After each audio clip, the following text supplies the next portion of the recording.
돈을 버는 다양한 방법, 재테크 기사와 돈 되는 정보로 투자의 기준을 제시해주는 재테크 노하우 머니쇼 시작합니다.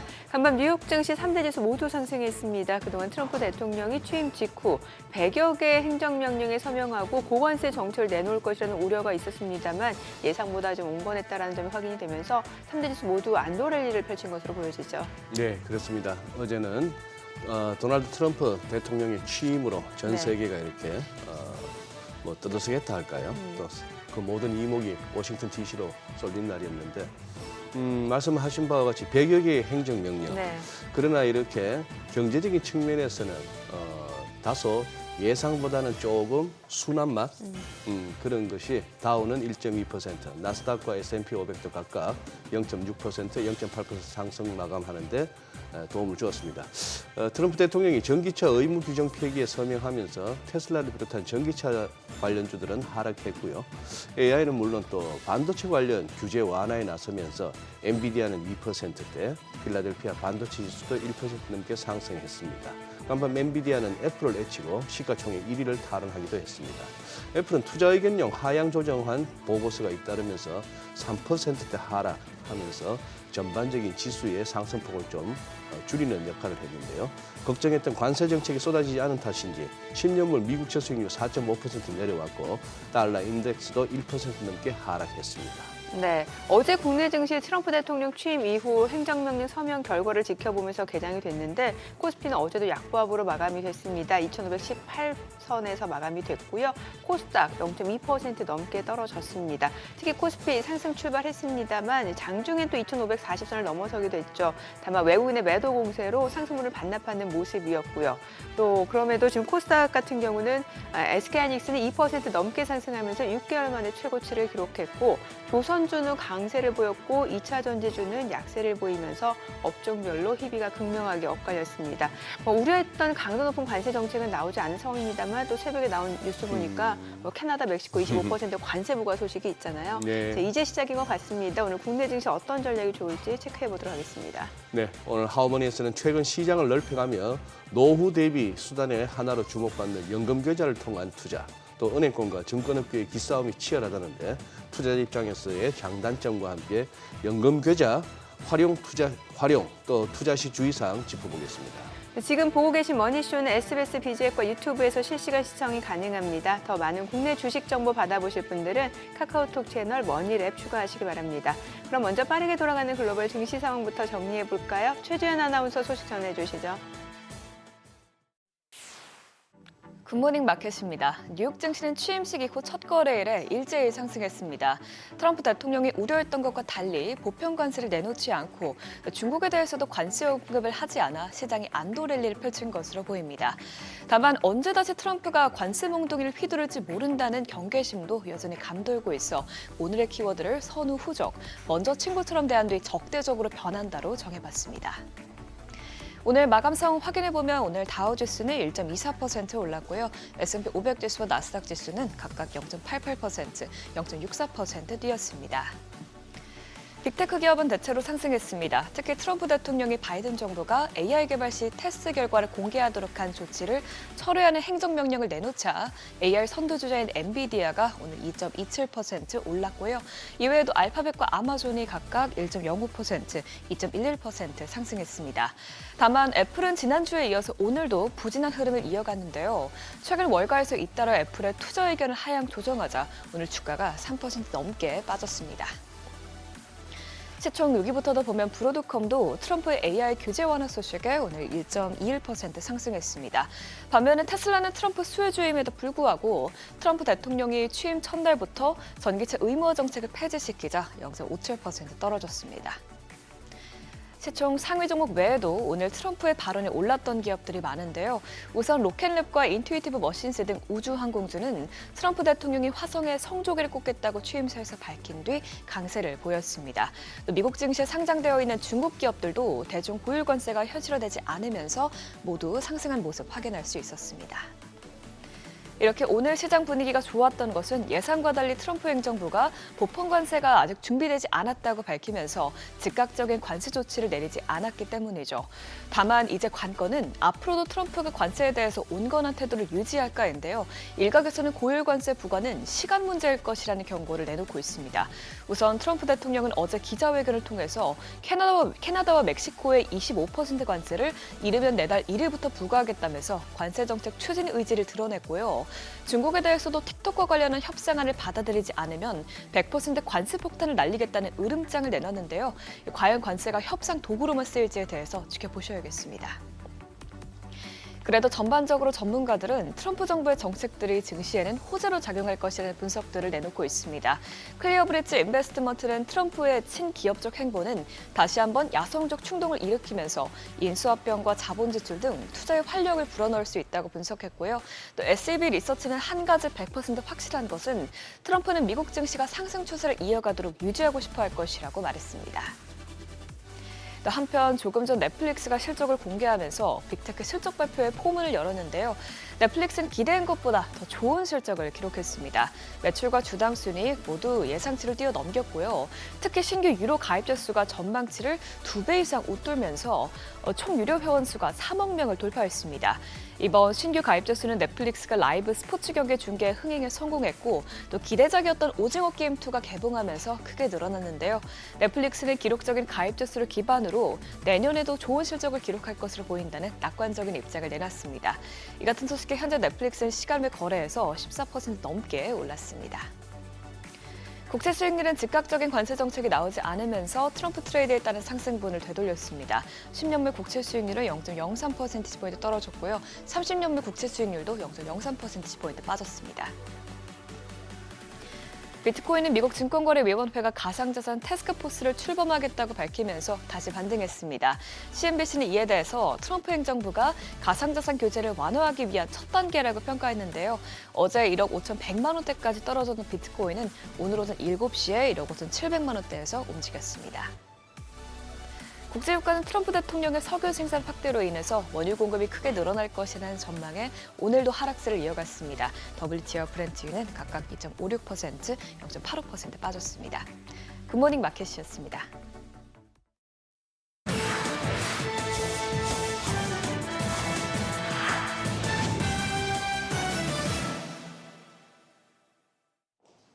취임 첫날부터 무더기 행정명령을 내놓으며 대격변을 예고한 트럼프를 두고 미국 언론 사이에서도 우려와 기대가 교차했습니다.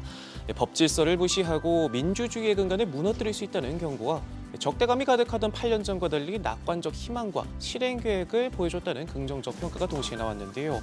진보 성향인 뉴욕타임즈는 모독의 서막이라는 제목의 사설을 통해 트럼프가 과거 의사당 폭동 사태를 일으킨 지지자들을 대거 사면한 것을 강도 높게 비판했고요. 미국 역사를 거짓으로 새로 쓰고 민주주의의 근간을 무너뜨린 범죄를 은폐하려는 것이다. 쓴소리를 아끼지 않았습니다. 워싱턴 포스트 역시 멕시코 국경지대 비상사태 선포와 반이민 정책 등을 문제 삼으며 이 같은 정책들이 미국 경제를 위협하게 될 것이다 경고하기도 했고요. 반면 보수 성향의 월스트리트저널은 트럼프는 모든 미국인이 환영할 만한 낙관적이고 희망적인 메시지를 내놨다며 그대로 이뤄진다면 4년 뒤 성공적으로 집무실을 떠나게 될 것이다 라고 긍정적으로 평가했습니다. 그런가 하면 로이터와 AP통신 등 주요 매체들은 트럼프의 2차례 연설에서 듣는 사람을 오도하거나 사실관계가 그릇된 곳이 여러 곳 있다고 지적하며 팩트체크에 나서기도 했는데요. CNN은 트럼프가 취임사에서는 애매한 말로 두 번째 연설에서는 특유의 속사포식 거짓말 패턴으로 돌아갔다 평가하기도 했습니다. 가상자산 시장도 짚어보죠. 기대했던 것과 달리 트럼프 입에서 별다른 언급이 없자 분위기가 잠시 가라앉았었는데 밤사이 증권거래위원회가 가상자산 태스크포스를 출범하기로 했다는 소식에 활짝 웃었습니다. 사임 직전까지도 강경한 태도를 유지했던 게리 겐슬러 위원장이 떠나고 줄곧 브레이크만 걸던 허들에서 태도를 바꾸고 길잡이가 되겠다 선언한 셈인데요. 태스크포스를 이끌게 된 헤스터 피어스 위원은 투자자들을 보호하고 자본 형성을 촉진하며 시장 통합을 강화하고 혁신을 지원하는 규제 환경을 육성할 것을 기대한다라고 밝혔습니다. 이 소식에 한때 10만 달러 초반대까지 밀렸던 비트코인은 단숨에 10만 7천 달러를 뚫어내며 급반등했습니다. 이제 시장은 다시 트럼프의 입으로 시선을 모으고 있는데요. 가상자산을 국가적 우선순위로 지정하거나 자문위원회를 신설하는 행정명령을 검토 중이라는 관측이 나오는 등 여전히 장밋빛 기대감을 키우고 있습니다. 트럼프가 세금 전쟁을 예고했다는 파이낸셜 타임즈의 보도도 살펴보죠. OECD의 글로벌 최저 한세 합의에서 빠지겠다 선언하고 미국 기업에 불리한 과세를 내리는 국가에게는 보복 조치 검토를 지시한 것으로 전해졌는데요. 백악관이 트럼프 취임 첫날 밤 공개한 OECD 글로벌 조세 합의 각서에는 미국에서 강제력이나 효력이 없음을 명확히 함으로써 미국의 주권과 경제적 경쟁력을 되찾는다는 선언이 담겼고요. 트럼프는 재무장관에게 무역대표부와 협의해 미국과 조약을 준수하지 않는 외국국가 또는 역외적이거나 미국 기업에 불균형하게 영향을 미치는 세금 조약을 시행하거나 또 그럴 가능성이 있는 곳이 있는지 조사하라고 지시했습니다. 이어 60일 이내로 미국이 이에 대응해 채택할 만한 보호 조치 및 기타 조치 권고안을 작성해 경제정책보좌관을 통해 대통령에게 제출하라고 했는데 신문은 이에 대해 미국이 글로벌 세금 규정에 폭넓게 도전할 의향이 있음을 유럽연합 회원국과 영국, 한국, 일본 그리고 캐나다를 포함한 OECD 협정 서명국들에 예고한 것이라고 풀이했습니다. 기업 소식도 살펴보죠. 인공지능 3총사가 모였습니다. 오픈 AI와 소프트뱅크, 오라클이 수천억 달러 규모의 합작사를 세우기로 했는데요. 이 역시도 트럼프의 입을 통해 나왔습니다. 스타게이트라는 이름으로 자그마치 5천억 달러, 우리 돈 718조 원 규모의 역사상 가장 큰 AI 인프라 프로젝트가 되는데요. 초기 1,000억 달러를 투자할 예정인 것으로 전해졌고 향후 4년 동안 최대 5천억 달러를 쏟아부을 계획입니다. 본격적인 인공지능 드라이브를 예고한 소프트뱅크의 수장 손정희 회장은 앞서 1,000억 달러 규모의 초대형 투자 계획을 밝히면서 트럼프에게 선물 보따리를 안겨줬었고 업계 역시 너나 할 것 없이 트럼프 줄대기에 나서왔는데 아메리카 퍼스트를 내세운 트럼프에 발맞춰 인공지능물에도 무게중심이 빠르게 옮겨가는 모습입니다. 지금까지 글로벌 비즈였습니다. 어제장에서 이슈가 있었던 업종 살펴보는 기업 이슈 시간입니다. 어제장은 트럼프 대통령의 말 한마디에 울고 웃는 장이었습니다. 어제 우리 시간으로 새벽 2시 도널드 트럼프 미국 대통령이 제47대 미국 대통령으로 공식 취임했죠. 트럼프 대통령의 발언에 모든 이목이 집중되는 가운데 취임사에서 전기차 관련 지원을 철회하겠다고 언급했는데요. 그린 뉴딜로 불리는 바이든 행정부의 친환경 정책을 종료하고 전기차 의무화를 철회해 자동차 산업을 보호할 것이라고 밝혔습니다. 이후 실제로 트럼프 대통령은 바이든 전 대통령이 서명한 전기차 비중 확대와 관련한 행정명령을 철회했으며 전기차를 우대하는 불공정 보조금의 폐지도 검토하라고 지시했는데요. 이에 2차 전지주가 하루 만에 비명을 질렀습니다. 먼저 AFW가 17.69% 떨어졌고 코스모 신소재 11.62% 급락했고요. 포스코 퓨처엠과 에코앤드림 9% 넘게 빠졌고 에코프로비엠이 8.62% 하락 마감했습니다. 반면 대표적인 트럼프 수혜주죠. 조선주는 어제 날아올랐는데요. 트럼프 대통령은 국가 에너지 비상사태를 선포하면서 석유와 가스 시출을 대대적으로 확대할 것을 밝혔습니다. 이는 바이든 행정부에서 중단된 에너지 수출 프로젝트가 재개된다는 의미로 해석되는데요. 이를 통해 원유와 액화천연가스, LNG를 실현할 운반선 시장이 활성화할 가능성이 커질 것으로 분석됩니다. 이런 가운데 이전부터 두 차례나 한국 조선업계와의 협력을 언급한 만큼 우리 조선주의 전망이 밝은데요. 조선업 호황과 더불어서 미국 LNG 수출 터미널 프로젝트가 본격화되면 피팅 3사인 성광밴드, 태광, 그리고 하이로코리아 역시 12년 만에 호황을 맞이할 수 있을 것으로 기대됩니다. 마감 상황 보면 대창솔루션이 18% 넘게 올랐고 인화전공 13.15%, 태광이 10.64% 올랐고요. 화인베스트 8.35%, 삼영 ENC가 7% 넘게 상승했습니다. 원전도 트럼프 취임과 동시에 주목받고 있습니다. 트럼프 대통령은 에너지와 관련해서 미국 에너지의 해방이라는 행정명령을 내렸는데요. 이를 통해 저렴하고 신뢰할 수 있는 에너지와 천연자원의 개발을 장려하기 위한 정책을 추진할 것을 지시했습니다. 공화당 또한 미국 에너지 생산에 대한 제한을 해제하고 특히 원자력을 활용해서 풍부하고 저렴한 에너지로 공장을 가동할 것이라고 언급했는데요. 이에 따라 향후 원전의 중요성이 강조되는데 최근 한수원과 미국 웨스팅하우스 간 지식재산권 분쟁도 타결된 만큼 한국과 미국이 팀 코러스를 이뤄서 글로벌 원전 수출 시장에 진출할 거란 관측이 나오고 있습니다. 관련주 살펴보면 먼저 하이로코리아가 5.29%, BHI와 DK락 4% 넘게 올랐고요. 한전기술과 S&W 모두 3.72% 올랐습니다. 마지막으로 우주항공 관련주도 강세 보였습니다. 이 역시 트럼프 대통령의 발언 때문인데요. 트럼프 대통령이 취임사에서 화성에 성조기를 꽂기 위해 미국인 우주 비행사를 보낼 것이라고 언급하자 관련주 투자 심리가 개선됐습니다. 이에 따라 시장에선 트럼프 대통령이 우주 패권 전쟁의 승리를 위해 아르테미스 프로젝트 우주군, 또 민간 우주 경제 성장 등을 본격화할 것이라고 분석하고 있는데요. 또한 글로벌 우주 개발 산업에 대한 기대감도 증폭되면서 루미르를 포함한 국내 우주항공 관련 종목들이 시세 분출했습니다. 마감 상황 보면 파이버 프로가 9.76%, 이수 페타시스와 AP 위성 7% 넘게 올랐고요. 세트랙 아이가 6.95%, 한화 시스템 6.54% 상승으로 마감했습니다. 지금까지 어제장 이슈 전해드렸습니다.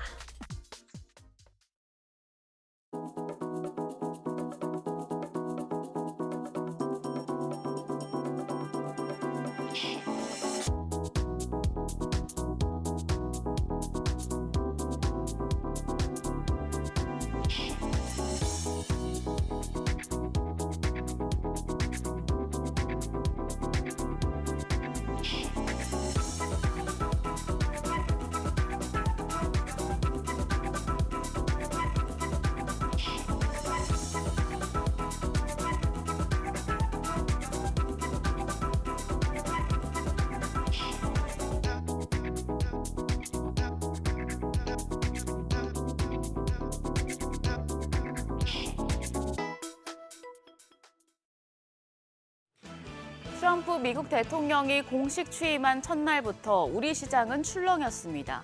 트럼프의 말말말, 트럼프의 취임 연설과 연이어 발효된 행정명령 등에 따라서 국내 증시가 상승과 하락을 오갔죠. 첫 번째 메시지에도 이러니 시장 변동성이 당분간 이어질 것임을 예상할 수 있는 대목이었습니다. 앞으로 일본의 금리 결정과 설 연휴 등 변수가 이어집니다. 적극적으로 투자 방향 잡기 쉽지 않은 구간인데요. 어제장 복귀하면서 오늘장 투자 포인트 확인하겠습니다. 코스피는 약보합이었고 코스닥 0.2% 하락했습니다. 장 초반에는 트럼프 대통령이 취임 직후에 관세 부과에 신중한 태도를 취했다는 평가에 상승했었는데 오전 10시를 기점으로 캐나다와 멕시코에 25% 관세 부과할 생각이 있다는 보도가 나오자 지수가 바로 하락 전환했습니다. 시간이 지나며 우려는 점차 진정됐지만 미국의 전기차 의무화 철회에 따라서 2차 전지 밸류체인 전반이 흔들리면서 양시장 하락을 주도했습니다.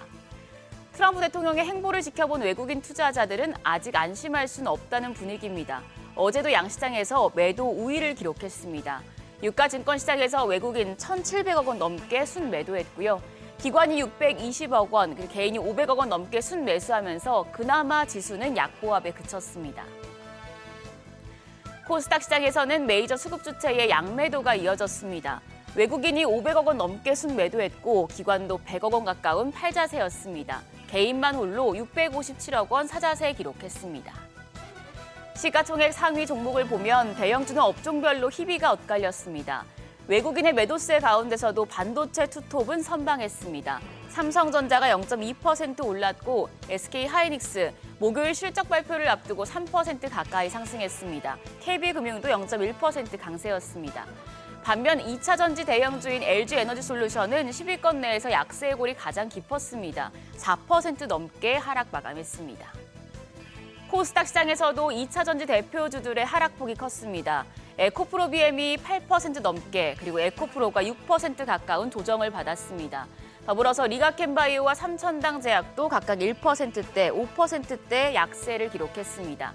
반면에 반도체주는 여기서도 좋았습니다. 리노공업이 7% 넘게 오르면서 10위권 내에서 가장 크게 뛰었습니다. 환율은 뚝 떨어졌습니다. 정규장 마감 시간 달러 기준 12원 20전 급락하면서 1,439원 50전의 거래를 마쳤습니다. 장중에 트럼프 대통령이 멕시코와 캐나다 관세 부과 가능성을 언급하면서 환율이 한때 1,444원을 육박하는 등 출렁였습니다만 결국엔 진정되면서 지난해 12월 이후 가장 낮은 수준에서 마감했습니다. 이후 환율은 야간 거래에서 낙폭을 확대하며 1,430원대 중반대로 물러섰고 오늘 새벽 6시 역외 환율은 1,433원으로 레벨을 낮췄습니다. 외환시장 하락 출발할 가능성이 높은데요. 어제는 환율 급락에도 외국인 매수세가 유입되지 못했는데 오늘은 외국인 수급 상황이 개선될지 확인하시죠. 트럼프 2기 행정부 출범으로 국내 증시도 앞으로 상당한 변화가 예상됩니다. 하지만 KB증권은 여전히 초대형주와 코스닥 조합으로 대응해야 한다고 조언했습니다. 앞서 트럼프 1기 취임 이후에 환율은 빠르게 안정을 찾았었습니다. 미중 무역 전쟁에도 불구하고 트럼프 취임 직전에 고점을 넘지는 못했는데요.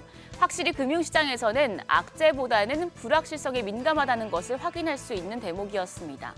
이번에도 트럼프 취임 직전에 환율이 고공행진을 했었고 어제 환율이 급락하며 다시 안정세를 찾았죠. 물론 트럼프 대통령이 결국에는 관세를 발표할 것이고 이게 환율을 다시 끌어올릴 수는 있습니다만 KB증권은 그럼에도 불구하고 불확실성이 해소됐다는 점에서 트럼프 1기 당시와 같은 흐름이 연출될 수 있다고 분석했습니다. 환율이 안정되면 외국인 매수세가 붙으면서 반도체 같은 초대형주에 유리한 환경이 만들어지는데요.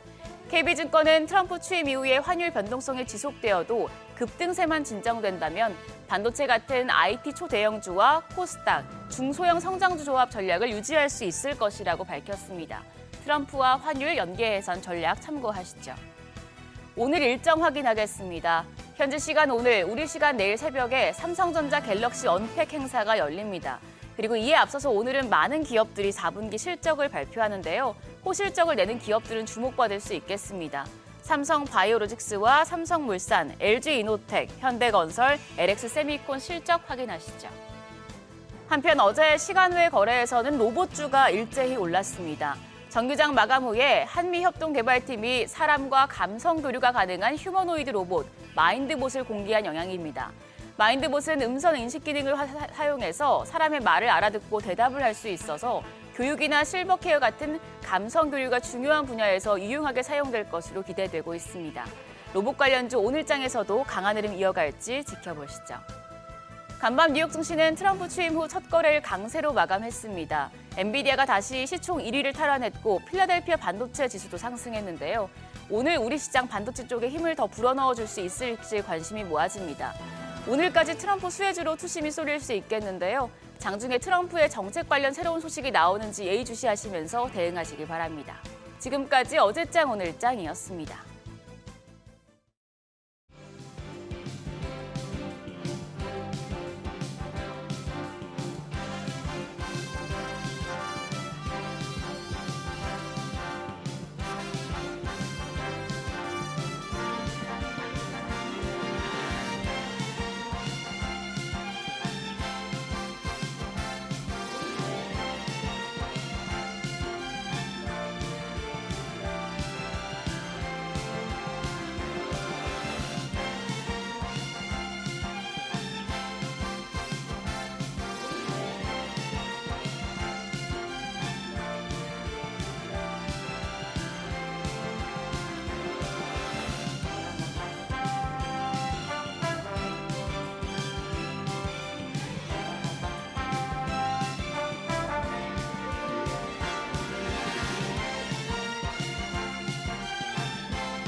네, 현재 시각 8시 24분 향해 갑니다. 지금 보고 계신 머니쇼는 SBS BG앱과 유튜브에서 실시간 시청이 가능합니다. 특히 SBS BG앱 다운받으셔서 시청하시면 다양한 정보 확인해 보실 수 있고요. 또 국내 주식 정보 원하시는 분들은 카카오톡 채널에서 머니랩 검색하셔서 친구 추가하시기 바랍니다.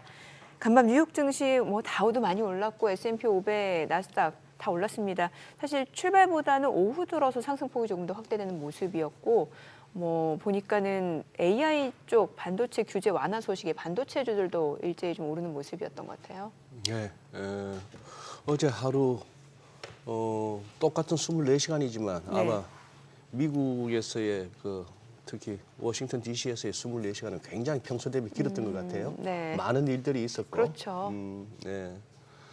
그리고 저는 어제 이것저것 연설도 이렇게 몇 번 돌려보고 무도회도 보고 여러 가지 상황을 봤습니다만 행정명령하는 장면도 보고 있는데 확실히 트럼프 대통령은 호불호가 확연하게 갈리겠어요. 행동 하나하나, 정책 하나하나, 네. 말 한마디를 하더라도 좋아하는 사람들은 정말 환호할 만하고 그렇죠. 조금 꽃같게 보는 사람들은 하나부터 열까지가 다 미워 보이겠더라고요.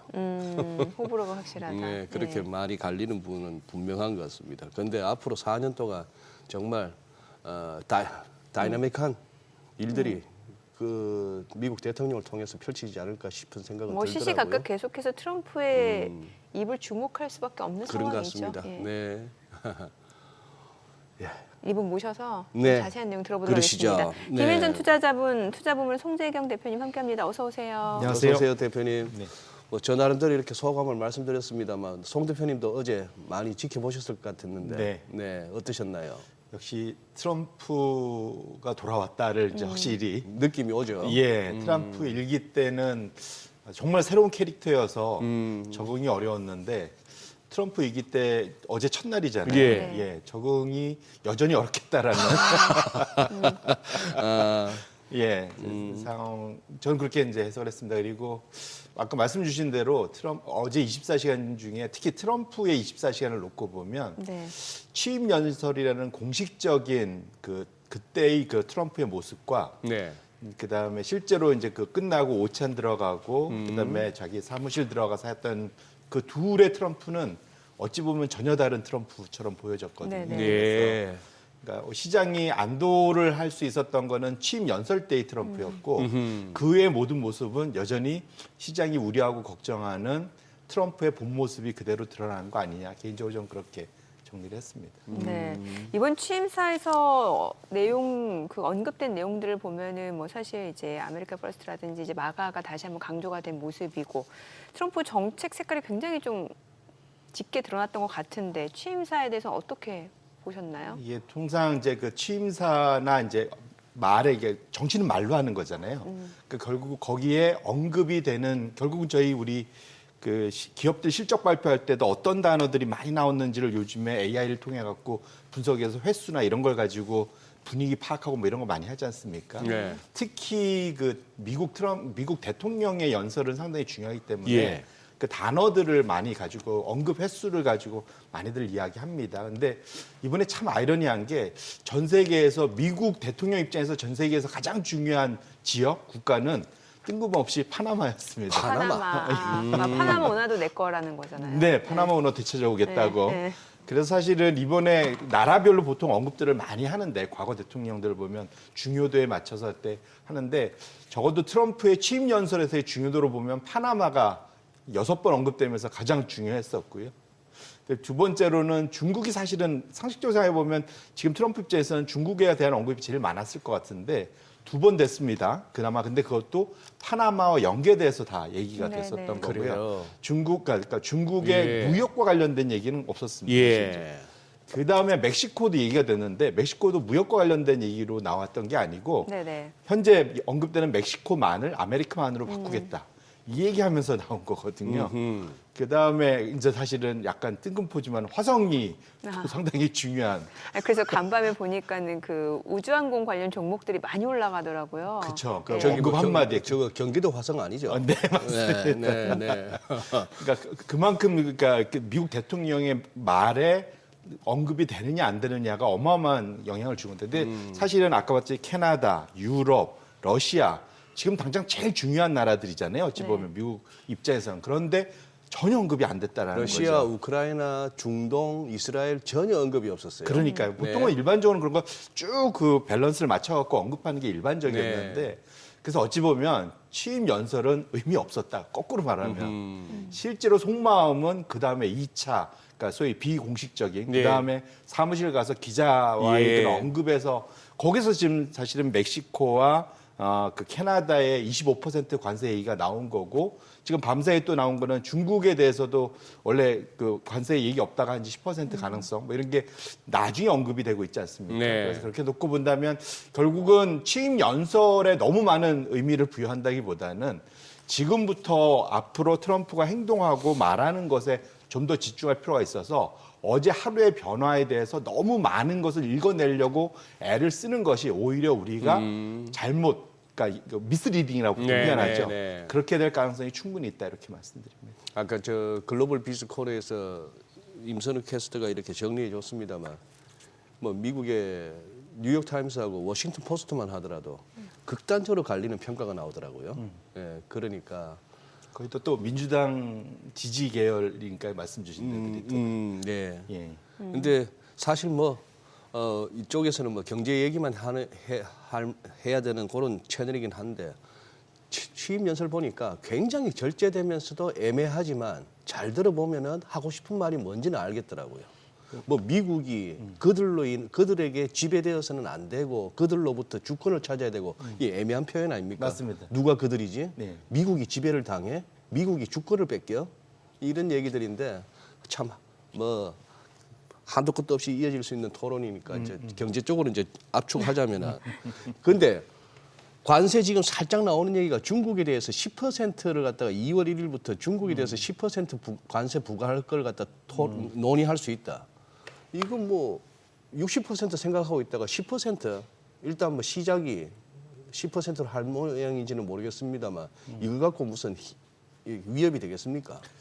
그러니까 사실은 트럼프 아예 언급이 중국에 대해서 안 되다가 네. 심지어 관세 얘기도 위아래 살고 있는 비교적 그 미국의 친미에 가까운 네. 캐나다와 그 멕시코에 대해서 25% 관세를 제일 먼저 이야기한 게 사실 이따 이유가 있지만 이제 그것이 중국보다 어찌 우선된 게 좀 특이한 포인트라고 볼 수 있을 것 같고요. 네. 중국에 대해서 얘기를 안 한 것 자체는 중국하고의 협상 모드로 바로 진입할 거다라고 볼 것 협상 같은데 모드로. 관세를 이용해서 정말로 그 속마음에 가지고 가고 싶은 거는 제2의 플라자 합의라고 저는 개인적으로 생각합니다. 무슨 말이냐면 네. 그러니까 결국 현재 강달러는 트럼프가 정말 싫어하는 모드거든요. 네. 근데 현재 중국 예외주의, 중국 우선주의를 유지하면서 그 상황 이렇게 하면 강달러가 더 갈 수밖에 없잖아요. 예. 그 구조적으로 경제 논리로 따지면 미국이 강해지면 강해질수록 미국의 화폐인 달러도 강해질 수밖에 없습니다. 근데 이걸 반강제적으로 거의 그 인위적으로 바꿀 수 있는 게 플라자 합의 같은 거거든요. 그러면 다른 나라들이 그냥 팔아주는 거예요. 그냥 달러를 갖고 있는 달러를 그냥 팔아주는 거거든요.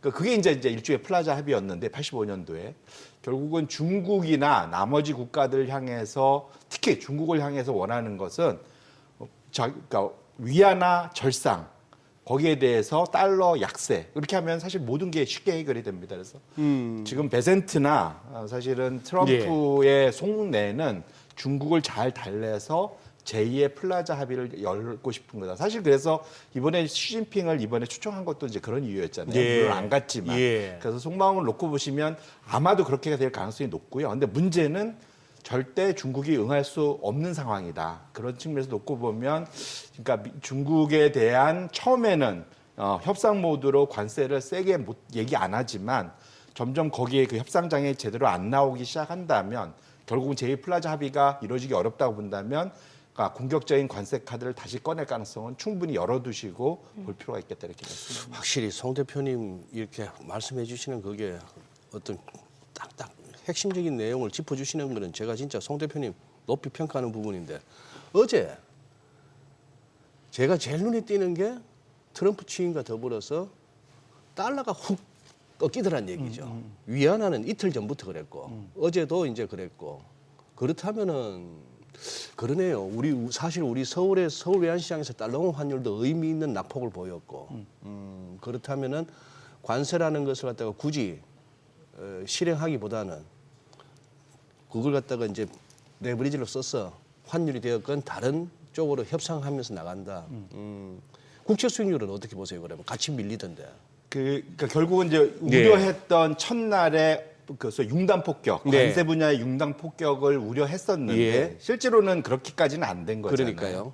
그래서 그렇게 놓고 본다면 시장이 그 사이 그것을 선반영해서 끌어올렸던 분야를 되돌렸다라고 해석을 해야 될 것 같고요. 다시 앞으로 말씀드린 게 첫날의 흐름에 대해서 너무 많이 읽는 거는 위험하기 때문에 적어도 짧게는 지금부터 뭐 그러니까 일주일 정도 이상 한 달 사실은 통상 첫 100일이 중요하거든요. 첫 100일. 그러면 한 3개월 좀 넘지 않습니까? 그래서 적어도 3개월 정도의 흐름을 봐야 될 것 같고 적어도 근데 중요한 거는 트럼프가 빨리빨리 움직일 겁니다. 이유는 뭐냐면 지금 트럼프는 지금 4년짜리 대통령이잖아요. 현재 공식적으로는. 예, 지금 아마도 3선을 노린다는 얘기가 있지만 실제로는 네. 그건 헌법상으로는 불가능한 걸로 알고 네, 있거든요. 네. 그래서 4년 노리지만 실제로는 미국은 중간 선거가 2년마다 있지 않습니까?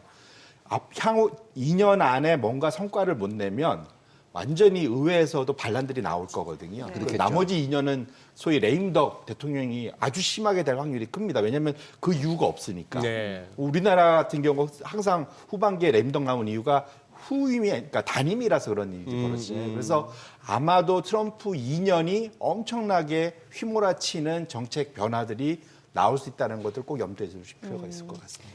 지금 뭐 캐나다, 멕시코 25% 관세 부과 소식 그리고 뭐 중국도 이제 뭐 내달 1일부터 10% 관세를 부과하는 방안을 검토 중이다라고 하면은 이 관세 카드를 지금 협상용으로 쓰고 있다라는 건데 그러면 오히려 미국 입장에서 좀 이게 부메랑으로 되돌아올 가능성은 없는 건가요? 맞습니다. 어제 얘기한 것 중에 가장 큰 것 중에 보면 반이민, 예. 에너지, 그다음에 관세인데 관세는 의외로 좀 약했고요. 근데 말씀 주신 대로 이민 정책을 완전히 되돌렸죠. 사실 그보다 제일 첫 번째는 뭐냐면 78개 철폐, 바이든이 했던 행정명령 그렇죠. 철폐, 바이든 지우기부터 시작하면서 됐고 거기서 더 나아가서 이제 반이민 정책을 한 건데요. 반이민 정책에 어떤 영향을 미칠 거냐? 심플합니다. 사실은 코로나 이후에 대은퇴가 있었고 많은 사람들이 노동시장에 빠져나왔죠. 그거를 메꾸게 했던 것이 바이든 정부의 친이민 정책이었습니다. 그래서 불법으로 있던 사람들을 합법으로 만들어주고 사실상 그런 소위 그 신호가 불법 이민을 좀 더 확장시키고 이러면서 엄청나게 노동 공급이 있었단 말이죠. 네. 그래서 바클레이즈에서 나왔던 그 미국 이민자 추이를 보시면은 평상시에 연도별로는 한 100만 내외. 예, 차트 이제 4번을 한번 열어봐 주시면 예, 여기 나옵니다.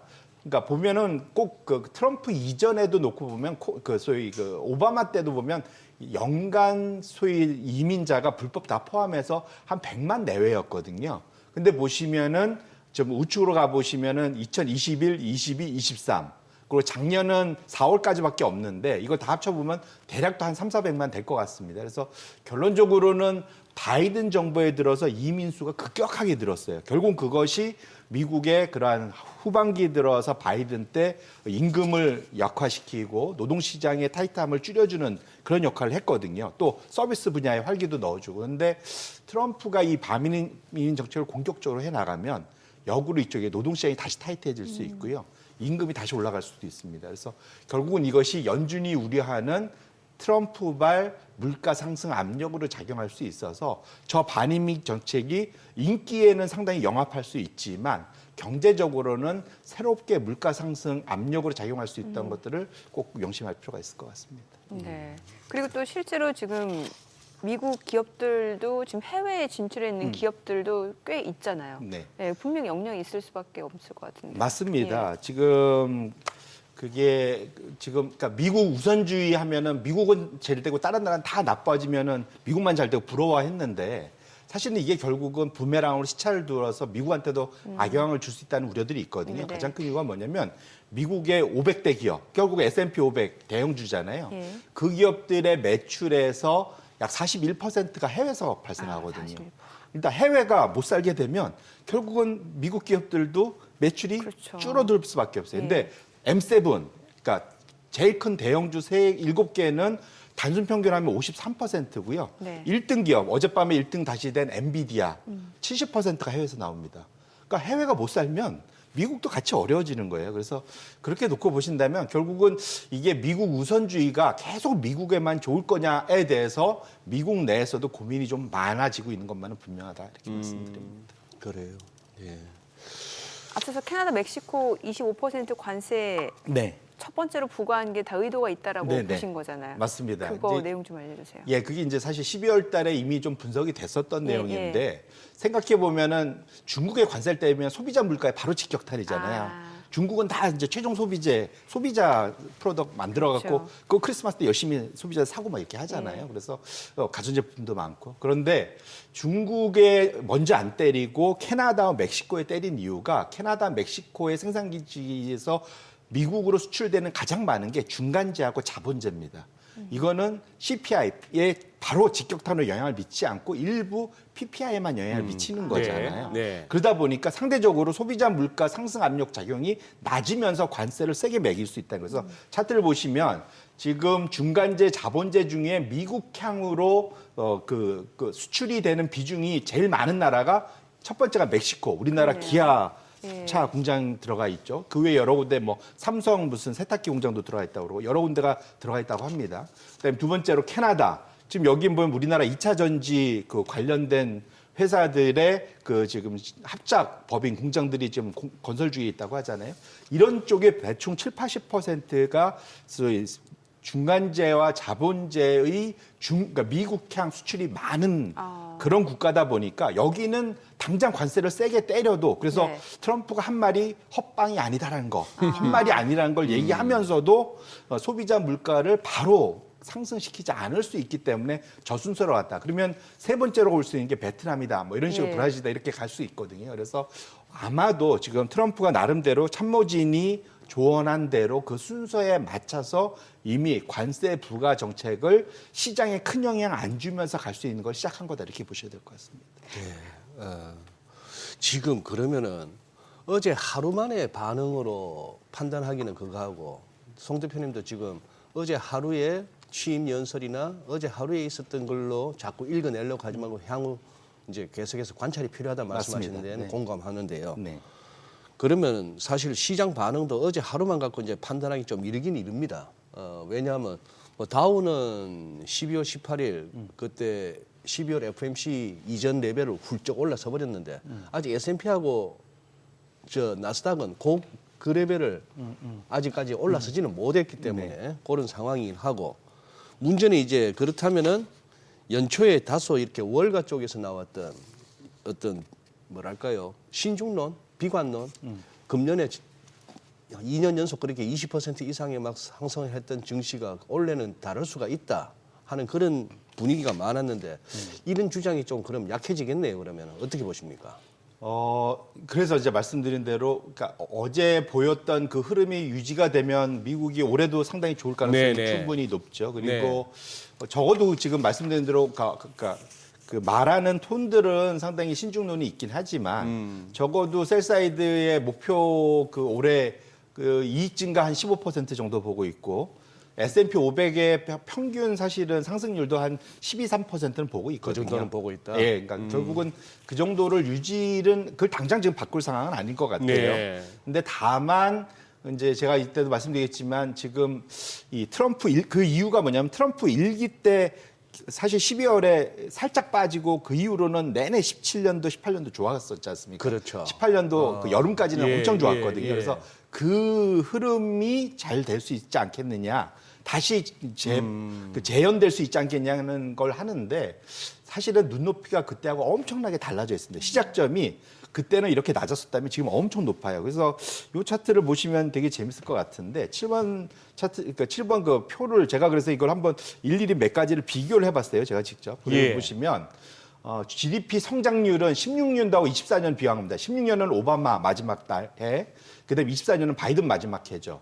보시면은 트럼프 일기 때 시작 전에 받아들었던 전임 대통령은 1.8% 성장했는데 그 다음에 1.9, 2.0 막 올라갔습니다. 예. 상대적으로 낮았죠. 예. 근데 지금은 2.8%예요. 그러니까 작년이.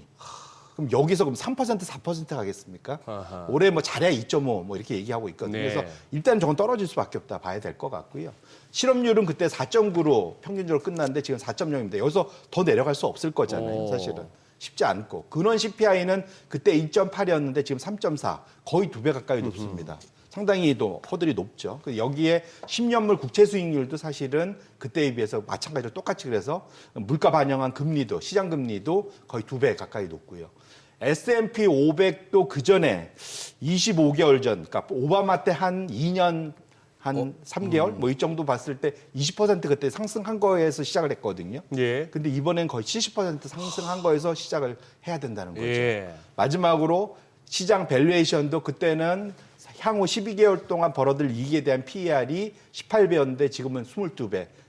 최 한 3위 정도로 높거든요. 결론적으로는 트럼프 2기가 시작해 한 시작점, 눈높이가 머리 꼭대기에 지금 다 붙어 있는 상태라서 이걸 뛰어넘는 것을 올해 또 뭔가를 보여줘야 된다는 것이 상당히 버거운 상황이다. 그래서 그렇게 놓고 본다면 올해 트럼프가 엄청난 노력을 분명 그 행정부가 2년간 보여주기 때문에 하긴 할 텐데 생각보다 저것을 엄청나게 더 좋게 개선하는 것은 엄청난 도전이 될 수밖에 없는 상황인 것만은 우리 투자자분들도 냉정하게 볼 필요가 있겠다 이렇게 말씀드립니다. 야, 저 장표를 보니까 그런 생각이 드네요. 일기 때 저 오바마 말 이제 넘겨줄 때 GDP를 비롯해서 여러 가지를 보니까 하다못해 생일 선물을 그냥 저 뭡니까 그 커피하고 케이크 상품권만 보내도 될 만한 시절이었다고 한다면은 지금 이 기에는 그렇게 보내갖고는 욕 먹겠고 하다못해 저기 인삼 세트는 보내야 되는 예? 네. 아니면 진짜 그 명품 스카프는 보내줘야 되는 네. 그런 시절이 돼버린 버겁네요. 그러니까 이게 사실 트럼프 2기가 받아들은 전임 정부가 사실 뭔가를 못해서 물가가 올라가면서 뒤바뀌긴 했지만 네. 나머지들은 다 잘했거든요, 네. 사실은. 예. 그런 측면에서 보면 트럼프 2기가 잘해야 되는 것이 잘한 데서 더 잘해야 되니까 참 어렵잖아요, 사실은. 그렇겠네요. 예. 그 진짜 효과를 기대하기가 쉽지 않네요, 지금. 맞습니다. 예. 그런 측면에서 놓고 보면 트럼프 2기에 우리가 기대는 크지만 생각해 보면 냉정하게 잘해야 본전일 가능성을 분명 염두하면서 투자자분들이 임할 필요가 있겠다 이렇게 말씀드립니다. 네. 네. 지금 반이민 정책도 지금 우려의 목소리도 좀 있는 부분이 대부분의 그 불법 이민자들이 이제 서비스업에 종사를 했단 말이죠. 네. 근데 사실 미국 같은 경우는 제조업보다는 서비스업의 영향력이 크잖아요. 네. 또 그러면 이제 임금 상승 압박도 있을 수 있을 것 같고 어떨까요? 맞습니다. 그래서 불법 이민자들이 가장 많이 근무하는 데들의 1번이 보면 농장입니다. 농장. 네. 그래서 농장의 임금을 많이 낮춰줬었는데 네. 미국도 이제 힘들고 어려운 거 안 하려고 그러는 네, 거죠, 네, 사실은. 네. 그걸 다시 불법 이민자들이 채워주고 있었는데 그들이 이제 못 들어 공급이 덜 되기 시작하면은 당연히 그쪽과 관련된 여러 가지 또 물가 상승 압력이 분명히 있을 수 있죠. 네. 그래서 상당 트럼프 2기 때 당장 겪을 수 있는 것 자체가 물가 압력 중에 이 소위 식료품 물가 상승 압력 여기에 대한 얘기들이 벌써 일부 나오고 있습니다. 네. 그래서 그런 것도 염두에 두실 필요가 있을 것 같고요. 그다음에 결국은 이런 트럼프의 그런 미국 우선주의가 되면 네. 결국은 가장 걱정할 것 중에 하나가 강달러가 어제는 일시적으로 조금 약화되는 예, 모습을 예, 보였지만 결국은 원래 생각한 대로 계속 간다면 예. 강달러는 지속될 수밖에 없고 이 강달러가 사실은 기업들한테 어떤 영향을 미칠 거냐면 이 문제가 뭐냐면 결국은 해외 매출 비중들이 높다 보니까 그러니까 결국은 그 강달러 때문에 매출 목표를 달성하는 기업들의 그 비중이 점점점 줄어든다는 거죠. 그래서 지금 저거 Y축은 매출 목표, 걔네들 보통 미국 기업들은 분기 단위로 발표하잖아요. 네. 다음 분기에는 우리가 매출 이만큼 할 거예요. EPS 예. 얼만큼 낼 거예요. 발표하고 실제로는 강달러 구간에 가보면 그걸 달성하는 기업들이 점점점 줄어듭니다. 결국 지금 X축은 이제 달러 같이. 맞습니다. 네. X축은 달러가 강해지면 강해질수록 Y축 내려오는 게 뭐냐면 그러니까 매출 목표를 달성하는 비율이 계속 떨어지는 맞아요. 거죠. 그래서 과거에 강달러가 쭉 진행되고 나면 한동안 EPS가 정체되는 구간이 쭉 나오거든요. 그래서 정확히 지금 강달러가 작년 하반기부터 좀 더 강화되면서 예. 좀 쭉 진행됐잖아요. 그래서 그렇게 놓고 본다면 올해 의외로 시장은 미국의 EPS가 15% 이상 성장할 거라고 기대를 하지만 그것도 대부분은 소위 493개 M7 제한 나머지에서 그게 다 올라와야 되거든요. 그런데 네. 그쪽에서 이 강달러 구간에서 얼마나 실적을 비트할 수 있느냐 그 중요하고 이번 실적 전망 시즌, 이쪽 실적 시즌에서 관전 포인트 중에 하나는 4분기 실적을 달성했냐도 중요하지만 네네. 다음 분기를 포함해서 올해 전반적인 흐름에서 우리의 매출 2025년대 얼만큼 될 수 있겠어라는 분위기에 대해서 CEO나 CFO들이 뭐라고 얘기하는지 꼭 귀담아 들을 필요가 있겠다 이렇게 말씀드립니다. 실적 가이던스 컨콜 내용을 좀 봐야 되는 거네요. 맞습니다. 예. 예. 야, 그래도 그렇지. 그래도 미국 시장에 다소 뭐랄까요? 좀 요즘 좀 부품한 면이 느껴지거든요. 어제 뭐 여러 가지 종목들 뭐 양자 쪽도 그랬고 보면은 하루에 변동폭이 20-30%씩 움직인다는 거는 이게 정상적인 시장 센티멘트는 아니지 않습니까? 근데 빅스 지수는 그래도 좀 낮아진 상황이잖아요. 맞습니다. 예. 그러니까 달러 약화되고 예. 금리 좀 내려오면서 빅스는 안정이 됐는데 네. 네네. 테마주들, 소위 테마주들. 말씀하신 네. 테마주의 변동이 엄청 심한 예. 이유가 뭐냐면 뭐 심플합니다. 그냥 그건 펀더멘탈이 움직이기보다는 그 말 한마디, 그만큼 분위기 한마디에 움직이는 거기 때문에 뭐 사실은 대표적으로 비트코인 가격 움직임 코인, 보시면 예. 그 스윙폭이 어마어마하지 않습니까? 하기야 사실은. 멜라니아 코인도 그건 뭐가 있다고 말이죠. 그건 좀, 이게 뭐랄까, 이게 개인적으로 대통령 되기 직전에 그- 밈코인을 그런 식으로 시장에서 자금을 빨아들이는 게, 예. 이게 뭐랄까, 이건 나중에 4년 후에 문제가 될 수 있을 것 같은데. 예, 그럴 수가 있겠어요. 그거 예, 좀 그래서 진짜. 그거는 원래 우리 옛말에 어느 나무 밑에 가갖고 가끔 고쳐 쓰지 말고 오얏나무. 예, 예. 맞아요. 그런데 그 근처에 가서 아무 말 안 해야 되는데 역시 트럼프는 자기 하고 싶은 대로 다 한다. 그걸 볼 수 있을 것 같습니다. 네. 그렇습니다. 자, 지금 시각 8시 51분 향해 갑니다. 오늘 양시장 호가 상황 체크해 보겠습니다. 먼저 코스피 예상 체결지수부터 확인해 보도록 하죠. 오늘 코스피 0.3% 상승 예상되고요. 2,525포인트 출발 예상됩니다. 코스닥 0.47% 오름세 예상되고 예상 체결지수는 729포인트입니다.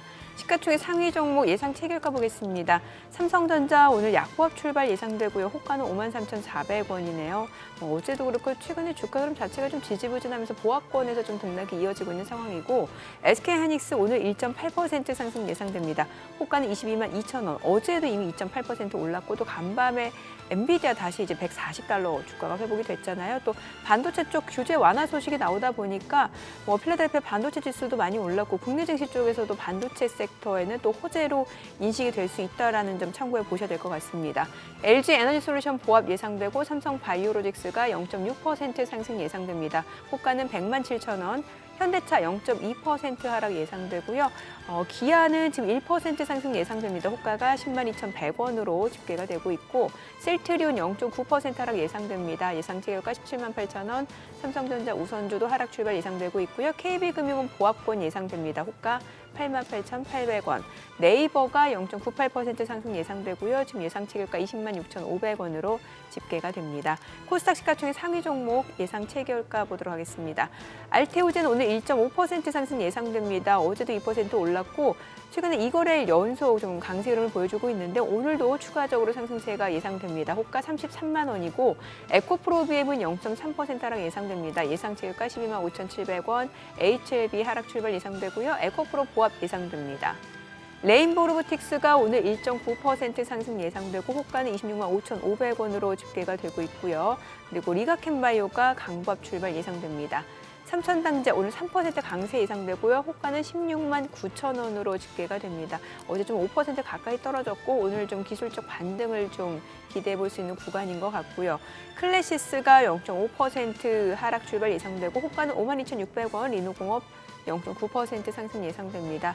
예상 체결가 22만 500원이고요. 휴젤도 소폭 상승 예상됩니다.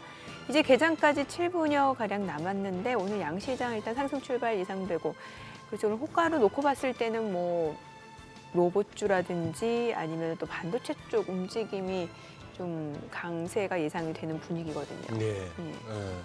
뭐 동시효과 움직임을 보나 지금 돌아가는 그걸로 봐서 그냥 전체적으로 붕 뜨는 장은 아닌 것 같아요. 그렇죠. 가는 쪽과 못 가는 쪽이 갈리는. 섹터별로 희비가 엇갈리죠. 한쪽이 가면서 한쪽은 멈추는 정도도 아니고 한쪽이 가는 반면에 한쪽은 아예 빠질 수도 있는. 네. 그래서 제가 지난주에도 말씀드렸지만 네. 1월 달 조금 길게 놓고 보면 일단은 두 가지로 봐야 될 것 같은데 1월 달에 주도 업종을 예. 보고 좀 쫓아가자 네. 말씀드렸고 주도 업종은 결국 현재는 국내 자체적인 힘보다는 외국인들이 결정할 확률이 좀 큽니다. 지금 상황도 놓고 예. 보면. 여전히 견조한 그런 주가 흐름을 보이는 종목들이나 업종은 결국은 다 외국인들이 꾸준히 사들어오는 분야잖아요. 그래서 네. 결국은 그쪽을 지켜보시면서 1월 달 좀 지나면서 사실은 제가 그래서 포트폴리오를 그때부터 좀 구축을 좀 세게 제대로 한번 해보자라고 말씀드렸던 이유도 지금의 변동성은 미국도 지금 말씀 주신 대로 뭐 헤매고 있는 거잖아요. 위아래로 엄청나게. 네, 예. 그렇기 때문에 저것이 안정화되려면 좀 시간이 좀 걸릴 거예요. 그래서 어느 정도 시장을 걸리고 난 다음에, 그러니까 지금 이제부터 어제 밤부터 사실은 이제 시장이 본격적으로 트럼프가 뭐 할지 계산하기 시작한 거예요. 계산하기 시작하는. 예, 그러니까 원래 계산하면은 이 변동이 세일 수가 없거든요. 그러니까 희망과 꿈으로는 엄청나게 움직일 수 있는데 이 계산을 할 수 있으면 이게 소리 빤하죠. 소리 빤하다고 표현하잖아요. 네. 빤하게 되면은 그다음부터는 주가는 사실은 재미가 없어집니다. 그래서 그렇게 놓고 본다면 그 안에서 사실은 어떻게 계산이 끝난지를 좀 잘 따라가실 필요가 있겠다 이렇게 말씀드립니다. 네. 어제 우리 정민 앵커께서 이제 두 분 패널 딱 앉자마자 첫 질문이 약간 화난 표정으로 지금 주도주가 뭐예요? 우리나라에서 이렇게 됐습니다. 대표님 보시기에 우리 시장이 지금 주도주 굳이 꼽으라면은 지금 연초 이후에 지금 주도주로 나타나는 거는 여전히 기계, 그다음에 화학 쪽 분야. 이게 이제 어찌 보면 이제 우리나라 따면 정유 뭐 이런 게 들어가 있겠죠. 그다음에 이 화학 중에 일부 2차 전지 같은 게 좀 들어가 있고, 그다음에 반도체 들어가 있고, 뭐 이런 주냐, 조선도 들어가 있고, 요것들이 지금까지의 주도 업종이었습니다. 근데 이것이 앞으로 한 뭐 짧게는 보름이나 예. 1개월 정도 그걸 유지할 수 있느냐를 좀 봐야 돼요. 지금 상황은. 지금 사실은 아까 말씀드린 대로 트럼프가 행정명령하고 방향성 잡기 이전에 사실은 포지셔닝을 잡았던 거잖아요. 그래서 말씀드린 대로 솔직히 그건 저도 모르겠습니다. 왜냐하면 이거는 트럼프를 예측할 수 있어야 되거든요. 트럼프를 예측할 수 있는 사람이 지금 전 세계 트럼프 자신도 모를 것 같은데 갑자기 마음 바뀔 수 있잖아요. 사실. 그렇죠. 그래서 큰 흐름에서는 아까 말씀드렸는데 굵직한 것이 몇 개 있지만 어쨌거나 적어도 이제 산업에 미치는 영향 측면에서 놓고 보면 변동이 되게 클 수 있어서 또 심지어는 트럼프가 예측하고 방향하는 거하고 실제로 결과는 정반대로 나올 수 있거든요. 대표적인 게 사실은 에너지 분야입니다. 네네. 예, 그래서 얘기를 예, 계속 하셔도 돼요. 그래서 아까 그 차트에 다시 보면 에너지 분야가 이렇게 비상사태, 에너지 비상사태 국가 정보. 비상사태. 예. 우리 국가 입장에서는 비상사태. 뭐 보고 논란 갔으면 뭐 걸른다고 이게 사실 계엄이거든요. 네네. 이게 사실- 경제업계 외의 계엄입니다. 사실상 그렇죠. 예, 반이민 쪽 국경 네. 봉쇄하고 뭐 이런 것도 이거 사실은 계엄한 거고요, 사실. 그 다음에 에너지 분야도 일찍 보면 그렇게 한 건데 실제로는 그것이 실행 가능할지는 솔직히 꼭 열어봐야 됩니다. 근데 여기에 보면 석유가스 시추 신규 허가 및 금지 해제 많이 하고 자동차 배기가스 배출 규제 완화하고 전기차 의무화 즉시 철회하고 그리고 어제 당장 한 게 파리 기후 협약 재탈퇴했잖아요. 그렇죠. 예, 맞아요. 네네. 파리 기후 협약 입장에서 정말 기분 나쁠 것 같아요. 지금 탈퇴를 지금 두 번이나 들어왔다 나왔다 들어왔다 나왔다 예. 두 번이나 했잖아요. 그런데 저기에서 우리가 봐야 될 것 중에 하나가 지금 트럼프가 하고 있는 게 알래스카 쪽이나 지금 우리로 따지면 동해 그 석유 네네. 개발하는 것처럼 시추하는 것처럼 지금 미국의 그러한 해양 쪽의 시추권을 많이 열어주겠다는 거거든요. 알래스카 네. 쪽이나 뭐 이런 쪽을 열어주겠다는 건데 이걸 옛날부터 안 열어준 건 아니었어요. 사실은. 그런데 문제는 뭐냐면 이것이 경제성이 있어야 빅 오일들이 참여해서 열심히 뚫고 뽑아낼 거지 않습니까? 네. 그런데 적어도 빅 오일들의 방향성은 미국 해안에서 해양 시추하는 것보다 셰일 오일, 셰일 가스 빼는 것이 훨씬 더 경제성이 있다라고 생각하고 그쪽에 더 집중을 하고 있는 거거든요. 그렇게 놓고 보면 트럼프는 지금 목표가 지금 기존에 1,400만 배럴 생산 하루 하는 거에 300만 배를 더하겠다는 게 목표인데 300만 중에 현실적으로 추가할 수 있는 게 4년 동안 30만 배럴도 안 될 거라는 얘기들도 있습니다, 사실은. 그래서 비고일들이 공격적으로 못 들어갈 가능성도 있어서 그렇게 놓고 본다면 어제 유가가 급락하고 엄청나게 그런 공급 과잉이 막 생길 것 같고 뭐 이런 것에 대한 것에 따라서 유가도 빠지고 에너지 종목이 좀 빠지면 오히려 살 수 있는 좋은 기회가 될 수 있겠다. 개인적으로 그렇게 생각하고 있습니다. 뭐 트레이더 입장에서야 원유 선물 트레이더 입장에서야 어제 같은 분위기에서 당연히 맞습니다. 숏을 쳐야죠. 그리고 그 사이에 롱이 좀 꽤 많았었거든요. 롱이 좀 있었고. 네네. 그러니까. 네. 네. 네. 그 보통 왜 미증시 흐름 그동안 이제 한 2년 동안 강세장이었잖아요. 네. 그럼 이제 뭐 과거 통계가 다 맞는다라고 볼 수는 없겠습니다만 보통 이제 랠리 3년 차 때는 약간 조정이고 근데 이게 지금 맞물린 건 또 이제 대통령 취임했잖아요. 여러 근데 또 가지로. 취임식을 전으로 놓고 봤을 때 취임하고 나서 시장이 더 좋은 적이 많았다라는 거잖아요. 맞습니다. 어느 쪽을 봐야 되는 거예요? 이게 막 엄청 섞여 있는데 네. 또 공화당 대통령이 되면 취임 1년 동안 또 안 좋다는 또 통계도 있습니다. 근데 어쨌든 사실 대통령이 영향을 미치는 건 저는 그렇게 크다고 보지 않고요. 예. 거꾸로 보면은 그 전에 시장이 얼마나 움직였냐, 또 그다음에 밸류에이션 수준이 얼마나 높느냐, 이익을 그 사이에 얼마나 많이 증가했냐 이런 게 더 중요할 것 같습니다. 그래서 통상적으로 3년차, 그러니까 강세장이란 거는 일정 기간 동안 20% 이상 상승하는 것을 강세장이라고 보통 정의를 하는데 지금 보시면은 미국의 역사적 강세장 1년차, 2년차죠. 또 미국은 장기 강세장이 나타나잖아요. 9년, 10년씩 상승하는 경향들도 있습니다. 네네. 근데 보시면 지금 2022년 10월을 바닥으로 지금 강세장이 진행되고 있었다고 생각한다면 그 시장 얘기를 개장하고 조금 더 들어보도록 하겠습니다. 네. 자, 오늘 국내 증시를 확인해 보죠. 개장합니다.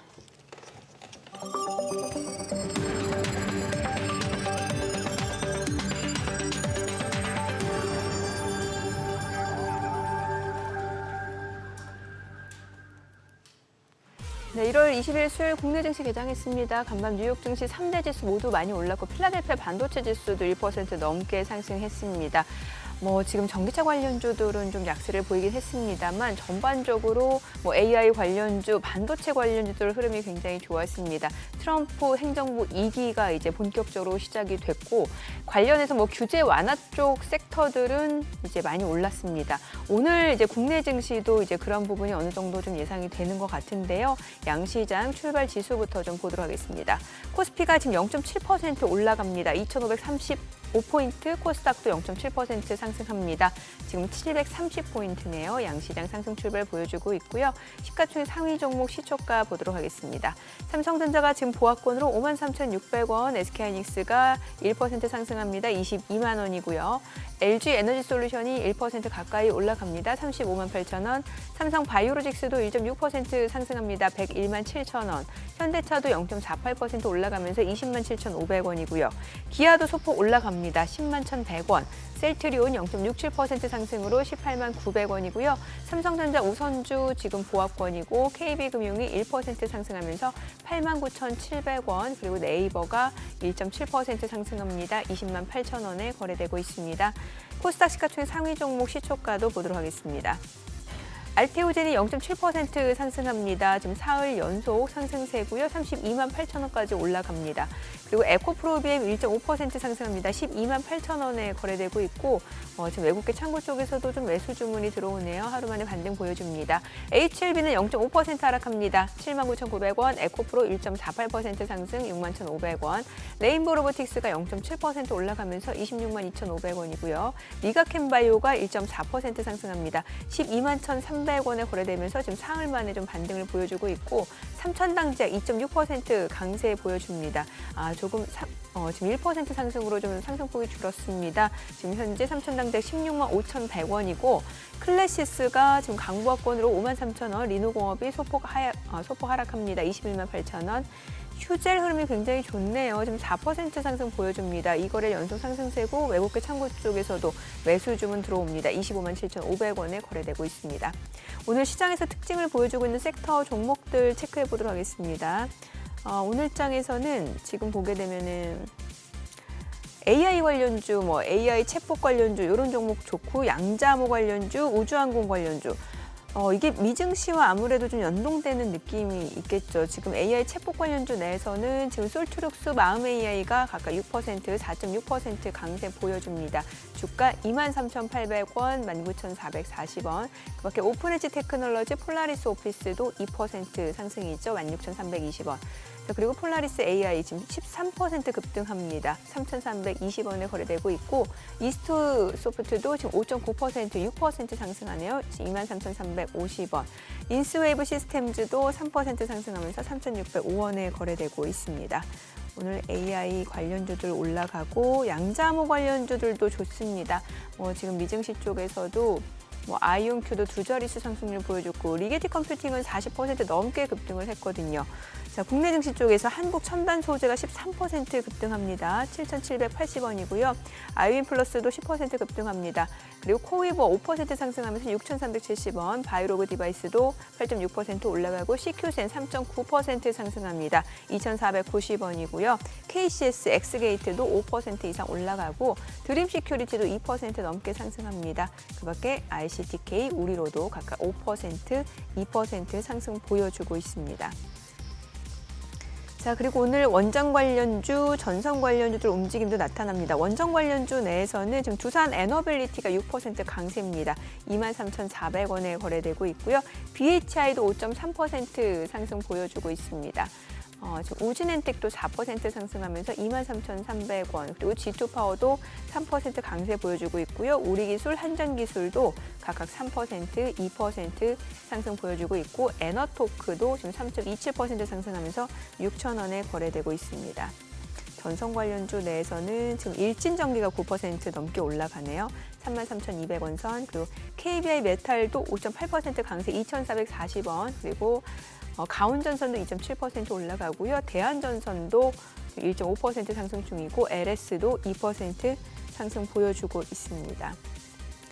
자, 오늘 요 정도 로봇주 좀 볼까요? 로봇주 오늘 보니까 로보스타가 7% 상승합니다. 38,000원, 휴림 로봇도 6% 넘게 올라갑니다. 1,712원. 그밖에 RS 오토메이션, 지금 SBB테크, 클로봇 종목들 지금 상승 보여주고 있고 유진 로봇이 21% 급등하네요. 8,880원, 유로메카도 1% 이상 상승 보여줍니다. 수급 상황 체크해 보겠습니다. 오늘 유가증권 시장에서는 지금 기관 쪽에서 순매수 보여줍니다. 지금 금융투자 연기금을 중심으로 매수세가 들어오고 있는데 기관이 지금 482억 원 매수 우위, 외국인은 182억 원 순매도, 개인도 300억 원 매도 우위를 나타내고 있고요. 코스닥에서도 외국인과 기관 지금 순매수 보여줍니다. 각각 17억 원, 40억 원 매수 우위, 개인은 38억 원 매도 우위고요. 오늘 외국인 선물에서 많이 삽니다. 지금 1,483개약 순매수를 보여주고 있습니다. 환율 체크하겠습니다. 달러원 환율입니다. 정기적 마감 대비로 4원 50전 하락하면서 1,435원에 개장이 됐습니다. 오늘 시장 일단 상승 보여주고 있고 글쎄요. 시장 분위기는 그래도 전반적으로는 좀 좋아지는 것 같아요. 그러네요. 네. 단지 NDF 시세보다는 조금 환율 낙폭이 제한적이고 아니 근데 와 넷플릭스가 아까 실적 발표 소개됐습니다만 굿모닝 마켓에서 이게 어제 869불대에서 마감을 했는데 지금 장 마감 후 이 프리장에서 14% 넘게 올라가지고 이게 993불에서 거래되는데 이렇게 되면은 지난 12월 달에 찍었던 그 전고점 훌 열고 하는데 와 대단합니다. 14%. 근데 이게 이제 또 마지막 불꽃일 수도 있는 거 아니에요. 이런 식으로 가면은. 그런데 워낙 실적이 좋으니까 네. 할 말이 없네. 예. 앞서 그 시장 이야기도 마무리 지어야죠. 네, 네. 강세장이 좀 지속될 수 있는지. 네. 이게 예. 지금 특히 작년에 우리나라에서 미국에 들어간 자금만 한 410억 달러? 엄청나게 한 해 그 미국 서학개미에 네. 엄청 늘어와서 지금 1,000억 달러가 넘어섰잖아요. 그런데 그래서 지금 미국장에 엄청 더 올해도 작년 같아라. 이제 이게 이제 무슨 한가위 같은 이제 이런 이제 이런 기대감들을 다 갖고 계실 텐데 적어도 어쨌든 미국의 과거의 강세장 역사의 흐름을 보면 3년 차는 적어도 상당히 쉬어간다는 걸 좀 명심할 필요가 있겠다 말씀드렸는데 왜냐하면 70~80%씩 상승한 다음에 계속 우상향을 여전히 똑같이 한다가 어려울 거지 않습니까? 네네. 사실은. 그래서 지금 차트를 보시면 지금 1949년도 이후에 강세장이 길게 짧게 한 2~3년에 끝난 것도 있지만 한 8~9년씩 간 거 이런 것들을 다 포함해서 보시면은 한 해에 20% 이상 평균차 할 때 1년 차가 보통 많이 오르고요. 한 30%씩 오릅니다. 그다음에 2년 차가 10몇 %씩 오르는데 작년은 좀 바뀌었습니다. 1년 차가 22년 10월부터 시작해갖고 한 20%대 올랐고 3년 차가 30%대가 넘었거든요. 2년 차가 더 넘었거든요. 그래서 두 개를 합쳐서 보면은 22년 10월을 바닥으로 거의 70% 가까이 상승을 했는데 보통 이렇게 하면 2년차 강세장을 마무리하고 나면 3년차 가서는 숨고르게 보통 들어간다는 거죠. 그래서 보시면은 지금 2024년 그러니까 작년 10월부터 현재까지의 흐름을 놓고 보면 3년차 평균의 위아래로 계속 왔다 갔다 합니다. 그래서 평균적으로는 3년차 평균이 한 5% 되는데 그중에는 마이너스들도 있고 일부는 끝나버리는 수도 있습니다. 그래서 아까 지금 다만 저도 이제 개인적으로 걱정하는 게 미국 소확개미들이 조심하셔야 될 것 중에 하나는 지금 밸류에이션이 지금 되게 목에 차 있는 상태에서 지금 3년 차를 맞이한 거잖아요. 네. 사실 그렇게 놓고 보면 혹시라도 걱정되는 것은 올해로 강세장이 마무리되지 않을까라는 걱정도 분명히 있을 수 있을 것 같습니다. 그래서 트럼프가 이 정부 2기가 이걸 잘 해결하면서, 왜냐하면 또 트럼프는 워낙 그 S&P 500에 목을 매는 경향이 있어서 그 주가 흐름을 자신의 성적표로 보통 평가들을 하기 때문에 결국은 트럼프의 정책이 이길 거냐 아니면 목에 차 있는 또 3년차 징크스가 이길 거냐, 그것이 올해 상당히 큰 관전 포인트다 이렇게 보셔야 될 것 같습니다. 네.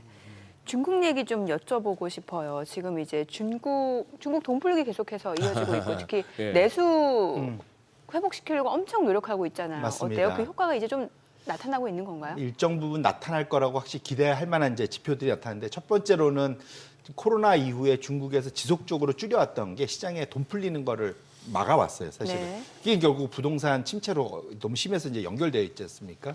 그래서 보통 중국의 통화량을 측정하는 여러 가지 방법이 있는데, 중국은 통상적으로 M1, 기본적으로 진짜 순현금의 요금을 예금 정도를 더한 것이 이제 그러니까 1차 통화량이라고 해야 될까요? M1이 있는데, 이것에 이제 실질 가치로 한 것이 이제 실질 통화량. 이것이 지금 3개월 선행 시킨 것이 이제 그 파란색 선이고요. 그다음에 검정색 선은 이제 리커창 지수. 네. 잘 아시지만 중국의 GDP를 성장을 하도 뭐랄까 개판으로 사실은 그 보고를 하다 보니까 예. 리커창이 새롭게 개발한 게 철도 운송량, 전기 사용량, 사용량. 그 다음에 마지막으로 은행 신규 대출. 예. 요 세 가지를 가지고 성장률을 예측하는 건데, 차트를 보시면 최근 들어서 지금 실질 통화량이 바닥을 찍고 작년 하반기에 빠르게 올라오는 걸 확인하실 수가 어허. 있습니다. 네. 이게 결국은 시차를 두고 실물 경기인 리커창 지수를 끌어올렸던 과거의 경험들이 분명히 있어 왔다. 그렇게 놓고 보면 올해 상반기 정도에는 중국의 실물 경기가 좀 돌아서는 모습 충분히 기대할 수 있고, 결국은 이것이 어찌 보면 시진핑이 트럼프 정부가 되는 것을 앞서서 돈을 빨리 풀어서 어느 정도 좀 버텨낼 수 있는 기초 체력을 좀 만드는 과정에 있다. 그리고 역으로 보면 트럼프가 지금 화해 제스처를 취하고 있지만 시진핑 입장에서는 결사항전, 대놓고는 안 하지만 물밑에서는 하고 있는 것으로 해석을 해 볼 만하다 이렇게 말씀드리겠습니다. 한 100일 이내에 시진핑 방중 형식이 되든 시진핑 주석과 만날 수 있다 하는 얘기도 나왔으면은, 어쨌거나 취임 초 100일이 중요하다 하셨고, 맞습니다. 그 중국을 방문하면서 그냥 중국만 왔다 가겠습니까? 일본도 들리고 우리나라도 들릴 거 아니겠습니까? 네. 근데 아마 중국이 가장 중요했겠죠. 그렇겠죠. 예, 그리고 사실 그게 뭔가 얘기가 안 됐으면 보통은 네. 가서 협상하는 경우는 그런 없지 않습니까? 경우는 없죠. 다 만들어 놓고 가잖아요. 만들어 놓고. 보통. 그래서 예. 간다 그러면 뭔가가 된 걸 거고, 그래서 결국은 가냐 안 가냐가 되게 중요할 가능성이 높습니다. 예. 네. 뭐 미리 만들어 놓는다는 그 말씀 그거 한 게, 아까 이거 재밌네요. 이 기사가 하나 나왔는데 다 준비들 하는군요. 미국의 여권에 남성 여성하고 그다음에 잘 모르겠니 해갖고 X라는 칸이 있었지 않습니까? 네. 이거 어제부로 없어졌답니다. 트럼프 대통령이 취임 당일날 네, 미국은 바로 그냥- 남자 여자로만 구성돼 있다라고 얘기했잖아요. 그러니까 뭔가 성소수자들을 배려해 왔던 그동안에 그게 좀 약간 기조가 바뀌는 것 같다는 생각도 그러니까 들고요. 바이든 지우개의 일환이죠. 예, 그리고 맞아요. 마가 그 소위 마가라고 하죠. 그쪽에 이제 소위 좀 그 광성 기독교 그 소위 지지 세력 이쪽이 사실 말씀하신 걸 네. 상당히 반대하는 입장이기 때문에 트럼프 입장에서는 당연히 그쪽 얘기를 들어줄 수밖에 없는 그런 상황이다 이렇게 봐야 될 것 같습니다. 네. 예. 이번 주 또 BOJ 있잖아요. 맞습니다. 지금 뭐 과연 이번에 인상을 할지. 근데 지금 시장에서는 좀 3월쯤에 인상하지 않을까라는 시각이 좀 많은 것 같고요. 예, 뭐 1월 아니면 3월 예. 왔다 갔다인데, 지금 상황 봐서는 미국 금리가 생각보다 조금 안정되면 일본은 지금 보면 임금 상승률이 제법 나와서 네. 그렇게 놓고 보면 일본은 지금 빨리 좀 금리를 올려놓고 싶어요. 왜냐하면 혹시 나중에 또 다시 침체가 올 때 내릴 수 있는 여유를 갖기 위해서라도 네네.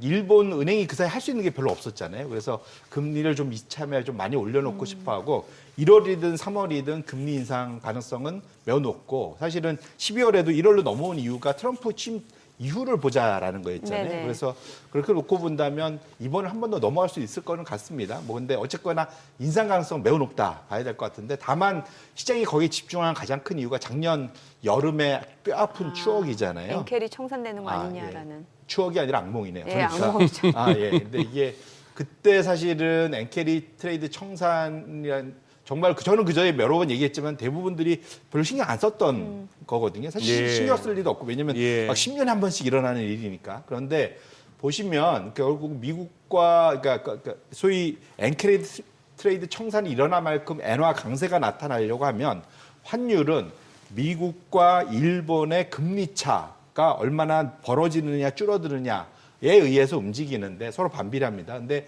통상 보면 작년에 지금 보시면은 변곡점이 거의 일치해요. 그런데 네네. 작년에 과도한 상승을 일으켰던 저 시점은 소위 그러니까 미국과 일본의 금리 차가 줄어들는 상황에서도 무시하고 엔화 약세 배팅이 엄청 셌었거든요. 그러네요. 그러다 보니까 나중에 되돌림 현상이 격화되면서 7월 달부터 8월까지 엄청난 엔캐리 트레이드 청산을 몰고 왔었던 거거든요. 아하. 그런데 최근 들어서 그 이후에 그 교훈이 있었던지 작년 하반기 그 이후부터는 상당히 변곡점이 일치하는 걸 확인할 수 네. 있습니다. 적어도 시장에 과도하게 몰려서 배팅한 물량은 없다라는 걸 해석할 수 있기 때문에 적어도 이번 정도의 금리 상승기에 엔캐리 트레이드 청산 물량이 공격적으로 나올 가능성은 거의 없다. 그런 측면에서는 다행이다. 이렇게 말씀을 드리겠습니다. 예. 네, 알겠습니다. 오늘 내용 잘 들었습니다. 고맙습니다. 고맙습니다. 네, 고맙습니다.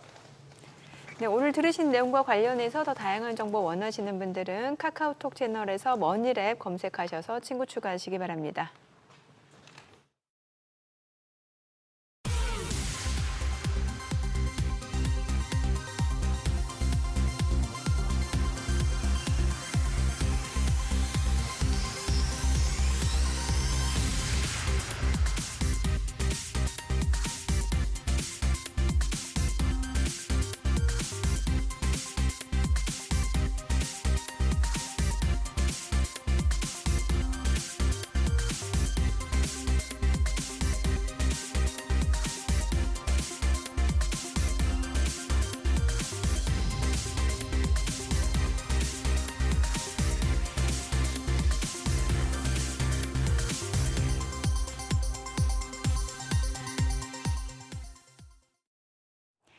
이 시각 시황입니다. 국내 증시 양대 지수 모두 상승 중입니다. 오늘은 뉴욕 증시 훈풍을 이어받으면서 장 초반 분위기는 나쁘지 않습니다. 코스피가 0.6% 상승하며 2,533선 가리키고 있고요. 코스닥도 0.56% 올라갑니다. 현재 730선 구간 지나가고 있습니다.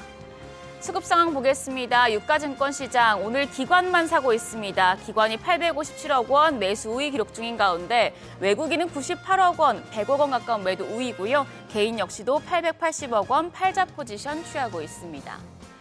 코스닥 시장입니다. 코스닥 시장에서는 오랜만에 외국인과 기관 쌍끌이 매수 우위 보여주고 있습니다. 외국인이 48억 원 순매수 기록 중이고 기관 역시도 117억 원 사자세 기록 중입니다. 반면에 오늘은 개인만 홀로 151억 원 매도 우위 보여주고 있습니다. 등락률 상하위 업종입니다. 오늘은 전기 장비와 소프트웨어, 기계 업종 상승폭이 큽니다. 반면에 비철금속과 건축 제품, 조선 업종은 가장 크게 하락 중인 것으로 집계되고 있습니다. 그럼 시장을 주도하는 테마 종목별 시세 체크하겠습니다. 오늘 AI 관련주가 상승합니다. 도널드 트럼프 대통령이 인공지능 AI 인프라에 5천억 달러 규모의 투자를 하겠다고 발표한 영향입니다. 트럼프가 밝힌 투자 계획은 챗GPT 개발사인 오픈AI와 일본의 소프트뱅크, 미국 소프트웨어 기업 오라클이 합작 회사를 추진한다는 내용인데요.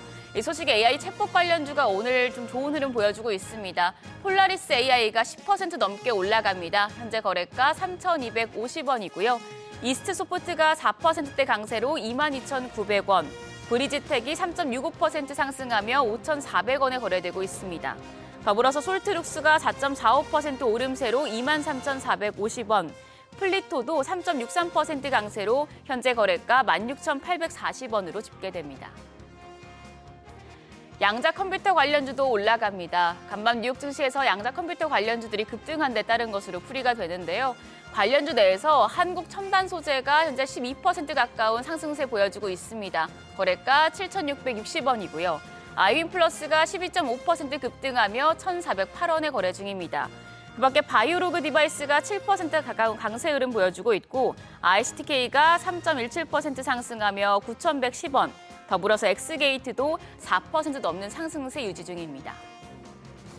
우주항공 산업 관련주 2거래일 연속 강세 보여주고 있습니다. 우주개발 의지를 강조하고 있는 트럼프 2기 행정부 출범에 영향을 받고 있는데요. 도널드 트럼프 미국 대통령이 화성에 우주 비행사를 보낼 것이라고 언급하면서 국내 우주항공 관련주가 어제 상승했었죠. 간밤 뉴욕 증시에서도 로켓 업체들이 두드러지는 폭등세를 기록한 바 있습니다.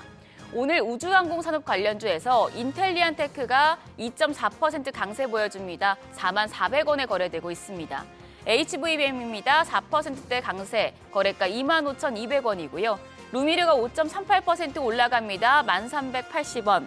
그밖에 캔코아 에어로스페이스가 4.49% 강세로 현재 거래가 11,410원이고요. 컨텍까지도 3.37% 올라갑니다. 11,030원에 거래되고 있습니다. 마지막으로 지능형 로봇 관련주입니다. 로봇주 어제 시간 외 거래에 이어서 상승합니다. 한미협동개발팀이 사람과 감성 교류가 가능한 휴머노이드 로봇 마인드봇을 공개한 영향입니다. 마인드봇은 음성 인식 기능을 이용해서 사람 말을 알아듣고 대답할 수 있어서 교육과 실버 케어 등 감성 교류가 중요한 분야에서 유용하게 사용될 것으로 기대되고 있습니다. 로봇주에서는 유진 로봇이 지금 19% 가까운 시세 분출 중입니다. 거래가 8,670원대고요.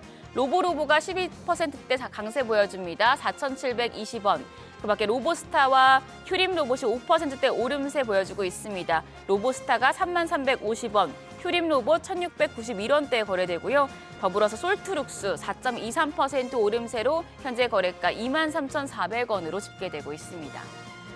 오늘도 트럼프 정책과 맞닿아 있는 섹터들이 강한 모습 보여주고 있습니다. 그런데 어제도 장 초반에 강했다가 하락 전환했었기 때문에 장중의 변동성이 높을 수 있다는 점은 염두에 두시고 대응하셔야겠습니다. 지금까지 시장 상황 전해드렸습니다. 오늘 일본 증시는 니케이 지수가 39,464선으로 1% 넘게 오르면서 출발합니다.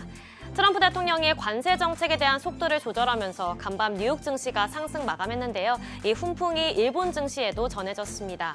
토픽스도 0.8% 올랐고요. 달러엔 환율은 155엔대로 오늘 문을 열었습니다. 그럼 지난 한 주간 이라케미의 거래 내역 살펴보시죠. 먼저 5위는 메타플래닛입니다. 일본판 마이크로 스트래티지인데요. 마이크로 스트래티지처럼 전략적으로 비트코인 매수에 나서고 있습니다. 주식 공모와 대출 등 다양한 자본시장 도구를 활용해서 안정적인 자금 확보를 통해 매입을 확대하고 있는데요. 이에 따라 올해 비트코인 보관량을 5배 이상으로 늘려서 비트코인 10,000개를 보유하는 것을 목표로 하고 있습니다. 이에 대한 기대감에 이라케미도 매수 우위 보였습니다. 2위부터 4위까지는 모두 니케이 지수의 하루 수익률을 따르는 상품들인데요. 지난주 일본 증시는 혼조세를 보였습니다. 주 초반 바이든 행정부가 AI칩 수출 통제 조치를 발표하자 엔화 강세의 재료로 해석되면서 지수가 빠지는 모습이었는데요. 또한 트럼프 대통령의 취임을 앞두고 관망하는 움직임도 컸습니다. 이에 이라케미가 저가 매수에 들어간 것으로 분석됩니다. 한편 트럼프 대통령이 취임 첫날부터 바이든 지우기에 나선 만큼 향후 많은 변화가 예상되는데요. 앞으로의 흐름 지켜보셔야겠습니다. 마지막으로 1위는 미국 장기채 엔화해지 ETF입니다. 이전과 비교했을 때 엔화가 상대적으로 강세로 돌아섰습니다. 일본은행의 금융정책 결정 회의를 앞두고 금리 인상에 대한 경계가 강해지면서 외환시장에서 엔화 강세 및 달러 약세 움직임이 강화됐는데요. 현재 금리 인상 가능성이 커진 만큼 향후 엔화 가치가 지금보다 더 오를 전망이죠. 그 전에 매수 우위 보인 것으로 분석됩니다. 이어서 일본 증시에서 주목받은 뉴스들 살펴보겠습니다. 이제 내일부터 이틀간 일본은행이 금융정책 결정 회의를 엽니다. 일본 언론은 이미 정책위원 9명 중 과반이 금리 인상에 찬성하고 있어서 일본은행이 금리 인상에 나설 것으로 관측하고 있는데요. 금융시장 또한 트럼프 대통령 취임 이후에도 큰 혼란 없이 비교적 안정적인 모습을 보이면서 이러한 관측이 더 확고해지고 있습니다. 이미 BOJ 총재와 부총재도 연이어 금리 인상을 시사하기도 했죠. 지난번 엔캐리 청산에 대비해서 혼란을 방지하기 위한 의도로 풀이되는데요. 만약 금리가 0.5%로 올라가게 되면 이는 2008년 10월 이후로 최고 수준입니다. 다음으로 닌텐도입니다. 출시 일자를 두고 말이 많았던 스위치2가 드디어 올해 나옵니다. 빠르면 5월에서 6월 사이로 가격은 $400 수준으로 예상되는데요. 닌텐도가 공개한 예고 영상을 보면 조이콘과 휴대용 화면 크기는 기존보다 커졌으나 버튼 레이아웃은 거의 같습니다. 고유의 특징은 보존된 건데요.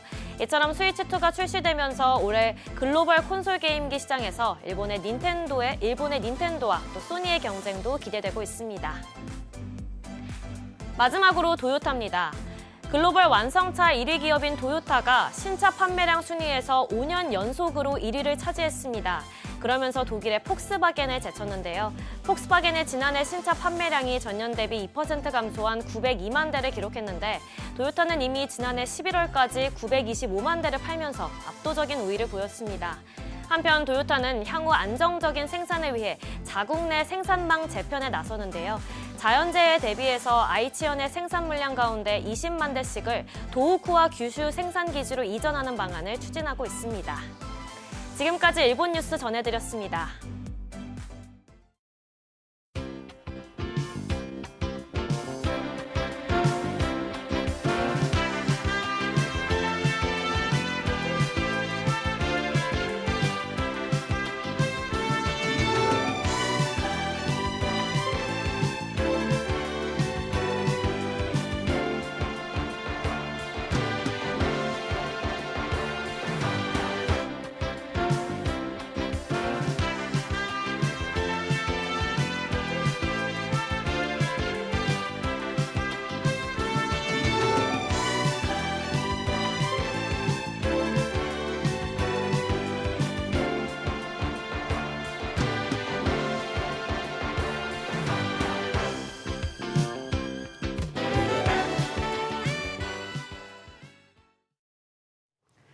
절세, 재테크 두 단어를 던 세테크까지 비용을 줄이고 수익을 늘리고 싶은 건 모든 분들이 원하는 걸 텐데요. 연금 계좌를 이용해서 증권사나 보험사 등에서 노후 준비를 하면서 고수익을 올리는 분들이 많다고 합니다. 네, 어떤 방법을 통해서 자산 불리기 가능한지 알아보기 위해서 오늘 머니랜턴 홍승희 대표 모셨습니다. 어서 오세요, 홍 대표. 안녕하세요. 네, 자, 이제 세테크 지금 소개하신 대로 네네. 절세 플러스 재테크 하다 보니까 세테크인데 이게 이제 연금 계좌를 활용하는 분들이 많다. 그리고 연금 계좌로 투자에 나서서 이제 또 ETF를 통한 절세와 수익. 뭐 요거 한번 메커니즘을 한번 설명해 주시죠. 네, 그럴까요? 네. 우선은 아마 연말 연초를 맞아서 직장인들한테 가장 중요한 세금 이슈는 아마 연말 정산이었을 그렇죠. 겁니다. 그래서 네. 아마 지난 12월 말에 연금 계좌에 세액 공제를 받을 수 있는 연금 계좌에 한도액만큼 더 입금을 하신 분들도 세액 있어요. 공제? 네, 그죠. 연금 계좌에 이 연간 납입하는 금액의 일정 비율만큼은 세액 공제를 해주거든요. 세액 공제로. 네, 그죠. 네. 그래서 근로자들이 먼저 원천 징수했던 세금에 대해서 연말 정산을 통해서 환급 받기도 하고 내기도 하고 하잖아요. 예. 거기에 이제 항목 중에 세액 공제 항목이 연금 계좌 항목이 있는데 여기에 연금 저축은 연간 600만 원, 그리고 퇴직연금 계좌까지 포함하면 900만 원까지 연간 세액 공제를 받을 수 있고 만약에 본인의 총 급여가 5,500만 원 이하다. 그러면 16.5% 납입액의 16.5%만큼 세금을 돌려받는 거고요. 내 총 급여가 5,500만 원을 초과한다. 그러면 납입액 곱하기 13.2%만큼 세액 공제를 받을 수 있습니다. 그러니까 이런 세제 혜택 때문에 근로자들한테 직장인들한테는 연금 계좌는 당연히 세액 공제용이다라는 게 굉장히 많이 각인이 세액 되어 공제용이다. 있을 거고요. 그래서 관심이 높아졌는데 또 이것뿐만 아니라 이게 세제 혜택이 있는 것만이 아니라 아까 말씀하신 것처럼 연금 계좌로 투자할 수 있는 고수익 상품이 또 많아지면서 연금 계좌에 대한 관심이 또 같이 뜨거워지기도 했습니다. 그래서 원금 보장형 상품으로는 물가를 따라잡을 수 없다는 인식이 이제 만연해 있잖아요. 그러니까 연금 계좌로 투자에 나서는 이른바 연금개미다라고 하는 이런 분들도 많아져서 증권거래소에서 상장된 주식처럼 거래되는 펀드인 ETF, 그래서 주가지수 펀드, 상장지수 펀드를 통해서 굉장히 적극적인 투자를 하면서 수익률을 극대화하고 있는 걸로 나타나고 있거든요. 네. 그래서 ETF는 뭐 너무나 잘 아시는 것처럼 주식이나 이런 종목들을 이제 복수로 이렇게 추종하는 펀드로 개별 주식에 투자하는 것처럼 투자를 할 수 있으니까 그렇다고 내가 미국 주식이 아무리 좋아도 개별 주식을 선택하려면 어렵잖아요. 그렇죠. 네, 근데 그럴 때 내가 정보를 찾는 것도 수고로움도 좀 덜고 또 수익도 조금 쫓으면서 이렇게 할 수 있는 이런 ETF를 통해서 수익을 얻을 수 있다는 게 인기가 있어지면서 이렇게 퇴직연금 계좌에서도 미국 주식에 대한 ETF 투자가 활발해졌습니다.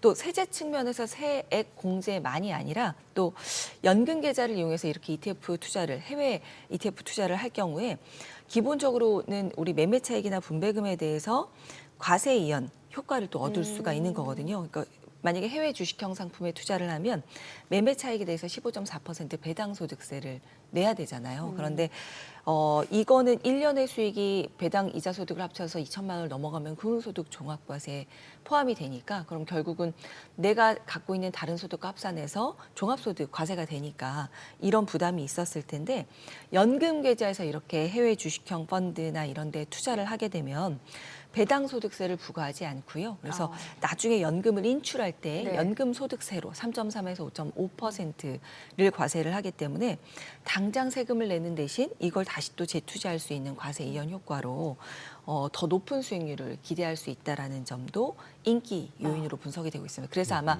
세테크다, 세제 혜택도 예. 있고 뭐 이렇게 투자 수익도 얻을 수 있다 이렇게 인기가 많은 것 같습니다. 뭐 세금이 늦게 낼 수 있다고 하면 늦게 내는 게 좋죠, 심리적으로. 그럼요. 예, 네. 뭐 그 돈으로 투자할 수 있으니까. 그럼요. 예. 재투자 가능하니까. 그럼 지금 연금 계좌를 활용해서 이제 ETF 투자 많이 하신다고 말씀 주셨는데 네. 실제로 그럼 뉴욕 증시 쪽으로 많이들 하시나요? 아무래도 뭐 국내보다는 미국 주식이 워낙 좋았었으니까 실제로 이제 퇴직연금에 투자가 되어 있는 ETF 순위를 자금이 많이 쌓여 있는 순위를 네. 보더라도 투자자들이 연금 계좌에 주로 담은 상품은 미국 대형주에 투자하는 ETF였습니다. 그래서 증권사 퇴직연금 계좌 보유 상위 ETF가 지금 나오고 있는데요. 보시면 타이거 미국 S&P 500 혹은 뭐 타이거 미국 나스닥 100 이거는 이제 타이거는 미래에셋 자산운용에서 운영하는 ETF 브랜드명이잖아요. 그래서 두 가지 ETF 모두 미국 그 시장 전반에 투자하는 대표 지수형 상품입니다. 그리고 네. 이것만이 아니라 뒤에 보시면 코덱스 미국 S&P 500 TR이나 아니면 코덱스 미국 나스닥 100 TR. 그래서 네. 이것도 마찬가지로 그 미국 시장 전반에 투자하는 삼성자산운용에서 운영하는 ETF 상품이죠. 그래서 여기에 많이들 투자를 하고 있고요. 수익률을 보시더라도 이게 올 1월 8일 기준인데 연 40%를 넘는 수익을 보이고 있어요. 그래서 굉장히 높은 수익을 보이고 있으니까 많은 분들이 이제 또 직장인들 중에 또 빠르게 투자에 관심이 있으신 분들은 내 연금 계좌에 돈 그냥 쌓아놓지 않고 이렇게 적극적으로 투자하겠다라고 하는 분들이 늘어나고 있는 것 같습니다. 네. 예, 그래요. 지금 연금 계좌를 통한 이 ETF 투자, 뭐 증권사를 통한 퇴직연금 가입 후에 투자하는 경우도 많을 텐데, 자 이제 그러면 이제 은행권에서도 이 퇴직연금 규모가 상당하지 않습니까? 지금 은행권하고 증권사들 쪽하고 이 경쟁 구도가 뭐 어느 정도인가요? 그 전통적으로 퇴직연금은 아무래도 은행에 훨씬 더 많은 자금이 그랬죠. 몰려 있었습니다. 네, 네. 그리고 지금 현재도 은행이 시장 주도권을 놓치지 않으려고 공을 굉장히 들이고 있고요. 네. 근데 타 금융사로 퇴직연금을 쉽게 옮길 수 있는 실물 이전 제도라는 게 시행이 됐어요, 작년에. 그래서 실물 이전 제도를 통해서 증권사에서 굉장히 신흥 강자로 부상이 되고 있습니다. 왜냐하면 아무래도 증권사가 은행보다는 더 이 공격적으로 투자할 수 있는 실적 배당형 상품들이 훨씬 더 라인업이 많기 때문에 예.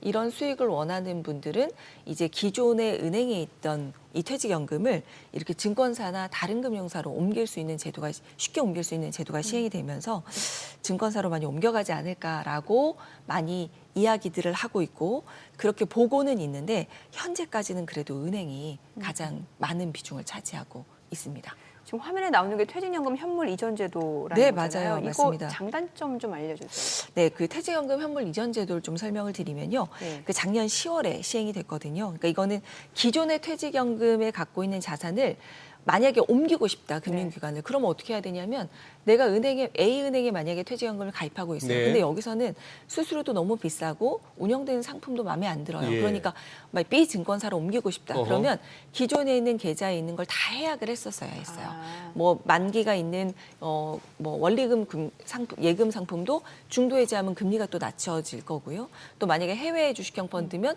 환매되는데 또 시간이 오래 걸릴 거고요. 그러다 보면 이제 시장 상황에 따른 이제 수익 수익을 못 얻을 수 있고 이럴 수 있었는데 이제 실물 이전 제도는 내가 A은행에서 B계좌로 옮기고 싶어. 그러면 내가 갖고 있는 걸 해지하지 않고도 자동으로 옮겨주는 겁니다. 그래서 제가 옮기고 싶은 B 증권사에 가서 계좌를 개설하고 내가 실물 이전할 거예요. 내 원래 계좌는 A은행에 있습니다. 그러면 그거를 자동으로 옮겨주는 제도입니다. 그래서 이게 시행이 됐는데 근데 이제 장점은 이게 말씀드린 것처럼 중간에 뭐 비용도 좀 줄고 시간도 아낄 수 있고 불필요한 이제 손해도 발생이 되지 않는 장점이 있지만 대신 현재는 그 불가능한 상품도 있어요. 그러니까 내가 만약에 기존에 가입되어 있는 퇴직연금에 주식이나 리츠, ELS나 뭐 디폴트 옵션 이런 게 들고 있다면 요거는 자동 이전이 되진 않고요.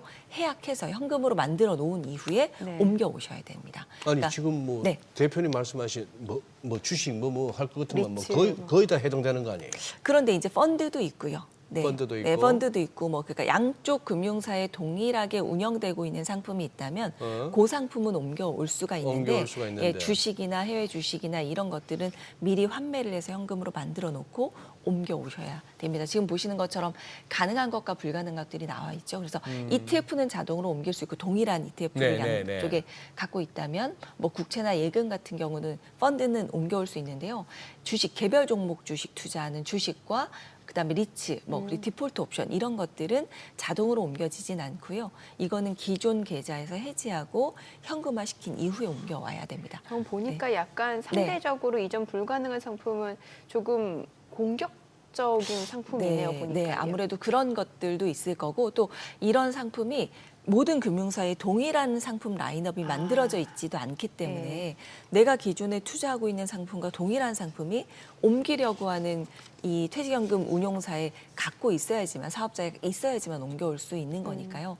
그런데 그럼에도 불구하고 이게 별로 의미가 없는 게 라고 보면 안 되는 게 예금 같은 경우도 이게 내가 1년짜리, 2년짜리 해뒀는데 중간에 해지해버리면 중도의 해지 수수료가 또 네네. 발생이 되는 불필요한 손실이 또 발생될 그렇죠. 수 있거든요. 이런 것들은 또 편안하게 옮길 수 있다는 바로 게 선물 장점이. 이전하면은 그런 네. 수수료 안 내도 된다는 맞습니다. 거죠. 예. 네. 그런 그러면 이게 뭐 결론적으로는 은행하고 증권사 입장에서 보면 이거 퇴직연금 현물 이전 제도는 사실 증권사들 입장에서 뭔가 우리 쪽으로 더 많이 넘어오지 않을까라는 기대를 글쎄. 했을 것 같은데 네, 맞습니다. 실제로 어때요 지금? 그렇게 많이 예상을 하고 있고 실은 이제 시행된 지 이제 작년 10월이었으니까요. 3개월이 채 되지 않았잖아요. 네. 그러니까 네. 아주 드라마틱한 이전은 발생되고 있지는 않는 걸로 지금 여러 데이터는 나와 있긴 한데요. 그런 이유로 또 한 가지는 은행에서는 또 DC형을 굉장히 자금을 확보를 많이 했다. 그러니까 DC나 DB는 기업에서 이제 금융사들과 계약을 맺어서 그렇죠. 선택을 하는 예. 거고 IRP는 직장인 개개인이 내가 선택을 하는 예. 거잖아요. 개인들이. 그러니까 개인들이 선택하는 건 조금 더 유연성이 있는 것 같고요. 어허. DC형 같은 경우는 아직도 은행에 굉장히 많이 자금이 몰리고 있는데 아마 이거는 아무래도 은행이라는 곳이 기본적으로 증권사보다는 높은 안정성을 기반으로 한다라는 인식이 있잖아요. 그리고 이 맞춤형 서비스를 굉장히 다양한 서비스들을 제공을 하기도 하고 또 전문가들을 각계에 이제 배치를 하면서 연금 전문가가 막 각 지점마다 파견되어 있고 이런 경우들도 있고요. 그런 식으로 어쨌든 은행도 방어하려고 노력을 하고 있기 때문에 지금 많이 이전이 되지 않고 있는 부분도 있고 제가 생각할 때는 아직 이 실물 이전 제도에 대해서 잘 모르는 분들이 더 많을 거라는 생각도 들어요. 저도 처음 들었습니다. 네, 그래서 네. 저도 퇴직연금을 가입하고 은행에 계좌가 있지만 가장 문제는 ETF 라인업이 많아지긴 했지만 ETF가 증권사처럼 실시간으로 거래가 되진 않거든요. 네. 네, 그래서 이런 부분의 불편감을 못 느끼고 계신 분들, 몰랐던 분들은 굳이 옮길 필요가 있어요. 이러실 수 있지만 이제 알게 되신다면 옮기면 더 유리하실 수 있죠. 적극적으로 투자하실 수 있는 분들은. 그래서 아마 그래서 지금은 무엇보다 친숙하고 이런 금융기관이 은행이기 때문에 또 은행에서 ETF 투자도 되잖아. 뭐 이렇게 생각하시는 분들이 계셔서 뭐 증권사 ETF랑 내가 갖고 있는 거랑 일일이 비교해 보지 않는다면 네. 굳이 뭐 옮길 필요가 뭐 있어 이런 생각을 하시는 분들도 있으실 것 같은데요. 그래서 아직 은행권에 많이 자금이 있는 것 같은데 근데 만약에 이제 꼼꼼하게 좀 따져보시기 시작한다면 이제 좀 많은 이전이 발생이 될 수 있을 것 같습니다. 대표님 말씀하신 네. 그 은행이 그래도 증권사들 대비 뭐 높은 안정성 이게 네. 아무래도 이제 기업들이 네네. 퇴직연금을 하면서 은행에다가 가는 이유 아닌가 싶은데 그 높은 안정성이라 하는 말씀이 그냥 직설적으로 증권사보다는 망할 확률이 낮으니까 이렇게 보면 됩니까? 그런 의미가 가장 클 거라고 생각이 듭니다. 그래도 네. 은행, 뭐 증권이나 은행이나 다 예금자 보호를 받는 건 다 맞지만 그건 그렇지만 어쨌든 뭐 마찬가지지만. 실적 배당형 판매를 주로 하는 주식은 투자 수익에 대한 책임은 본인이 져야 된다는 거 우리 아마 대부분의 투자하시는 분들은 알고 계시기 때문에 그리고 무엇보다 퇴직연금은 노후를 위한 준비잖아요. 그렇죠. 그 대목이 딱 들어가는 순간 그래도 안정적이어야 되지 이런 예. 생각이 조금 더 강하실 수 있고요. 또 DC 같은 경우는 DB는 뭐 기업에서 운영을 해서 기업에서 수익을 책임을 지긴 하지만 DC 같은 경우는 우리 회사에 있는 근로자들이 이제 직접 투자를 하지만 그 개인 연금 사업자는 또 회사에서 지정을 해주게 되어 있잖아요. 근데 그런 데 있어서 기업에서 우리 회사의 직원들한테 DC로 가입해서 선택해서 투자하세요라고 하지만 안정적이지 않은 금융사를 선택하기엔 또 굉장히 리스크가 있을 거라는 생각이 들거든요, 심적으로. 그래서 아마도 그래서 은행을 많이 선택을 현재는 하고 있지 않나라는 생각이 듭니다. 네. 뭐 이런 말씀 드리면 또 저 할배 또 꼰대질 한다 하시겠지만 네. 은행도 망하더라고요. 맞습니다. 저 97년에 저도 제가 다니던 회사도 종금사도 망했고 뭐 무슨 은행 망했고 네. 리만 브라더스도 망하고 하는 게 이제 그 세월이 하도 이제 까마득해져 놓으니까 그거 하긴 합니다만 다소 이제 무뎌졌습니다만 네. 언제든지 망할 수 있는 것이에요. 네, 그런데 네. 또 예금자보법 우리 예전에 방송에 지난해 한 번 네. 했었는데 한도가 또 올라가니까요. 맞아요. 올라가니까? 네, 올라가니까 또 그 한도에 또 안정적이다는 생각이 조금 더 강할 수도 있을 것 근데 같긴 합니다. 어느 쪽이 네.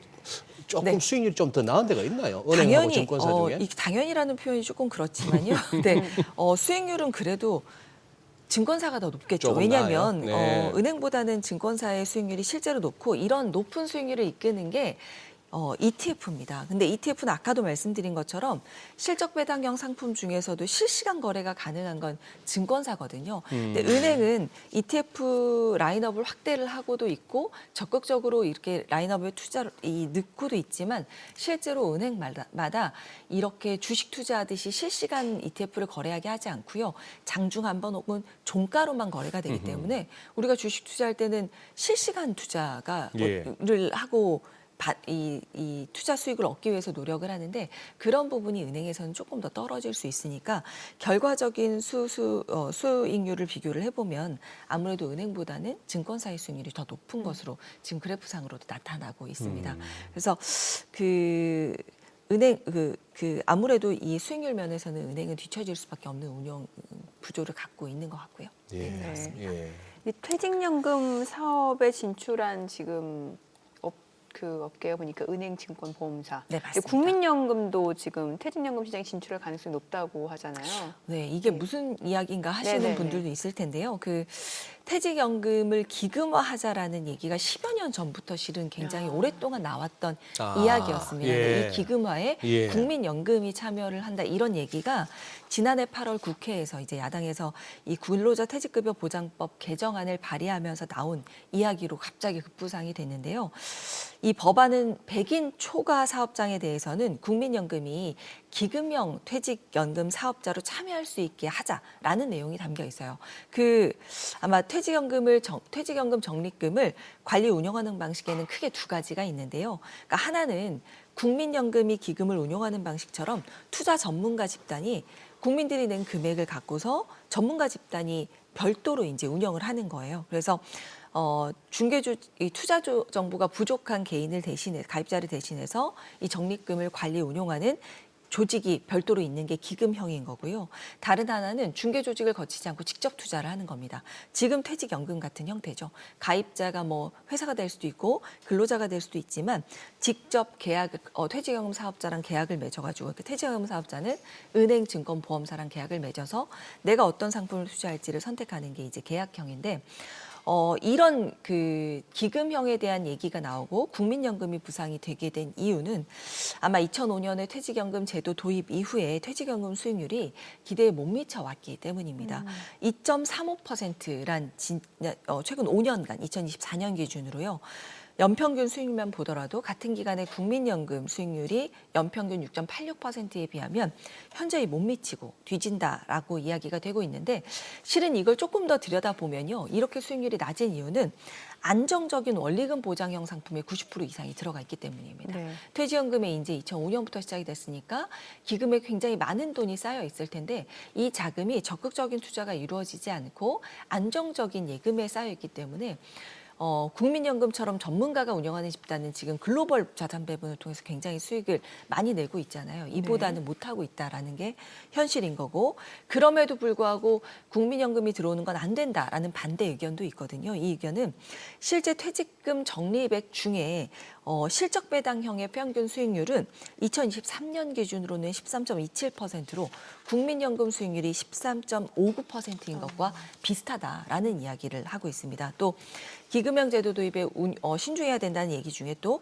공공기관이 운영하는 기금형 퇴직연금 제도는 운영은 기금이 하지만 실제로는 이 운영된 수익을 받는 주체는 개개인이거든요. 네. 그러니까 수익을 못해서 손실이 발생돼도 그 책임은 기금이 해결하는 게 아니라 그 투자의 주체가 투자의 주체와 책임의 귀속은 이제 개개인이 될 수 있기 때문에 여기에 대한 손실이 발생됐을 때 해결할 수 있는 주체가 모호해질 수도 있다라는 리스크도 있고요.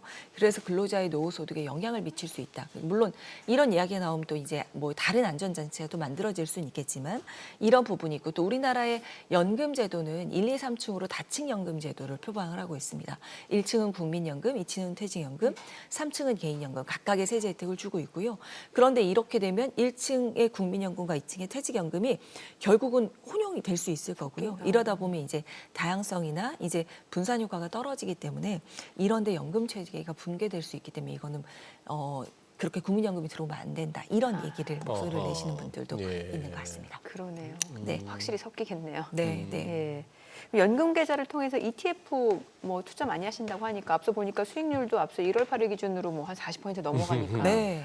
이러면 진짜 괜찮은 거잖아요. 맞습니다. 뭔가 좀 안정적인 느낌도 들고 주의할 사항도 있을 것 같은데요. 네. 안정적인 느낌이지만 이 수익장에 빠지면 안정적이지는 좀 모르겠어서 그게 좀 걱정이에요. 느낌만 그런 네, 거예요. 결국 시장에 달렸네요. 그렇죠. 시장에 예, 달렸죠. 예. 네네. 근데 이제 연금 계좌가 그래도 노후 자산 형성을 하는 대표적인 수단이니만큼 정부에서는 투자를 할 수 있는 ETF의 몇 가지 조건을 그래서 걸어뒀습니다. 첫 번째는 국내 증시에 상장된 ETF에만 투자가 가능합니다. 그러니까 국내 증시에 상장된 ETF니까 국내만 가능하냐가 아니고요. 우리 아까 보셨던 타이거나 코덱스 같은 국내 자산 운용에서 운영하는 미국 주식이나 글로벌 주식을 추종하는 이런 ETF는 투자가 가능합니다. 그리고 두 번째는 위험성이 높은 ETF는 투자가 금지됩니다. 레버리지 ETF 같은 거는 투자가 어렵고요. 또 뭐 세배 뭐 이런 것들은 또 투자에 예. 이제 제한이 있을 수 있고요. 또 세 번째로 위험도, 개인의 투자 위험도에 따라서 투자 비중이 또 제한이 됩니다. 그래서 연금 개미들은 이를 고려해서 투자 전략을 고민을 하셔야 될 텐데요. 특히 위험도에 따라서 투자 비중이 제한되는 점은 포트폴리오 구성이 굉장히 중요한 포인트가 될 수 있잖아요. 그래서 주식 등에 투자하는 ETF는 원금 손실 가능성이 있어서요. 투자 비중이 70%로 제한이 됩니다. 그래서 주식에만 적극적으로 투자하는 건 70%까지만 가능하다.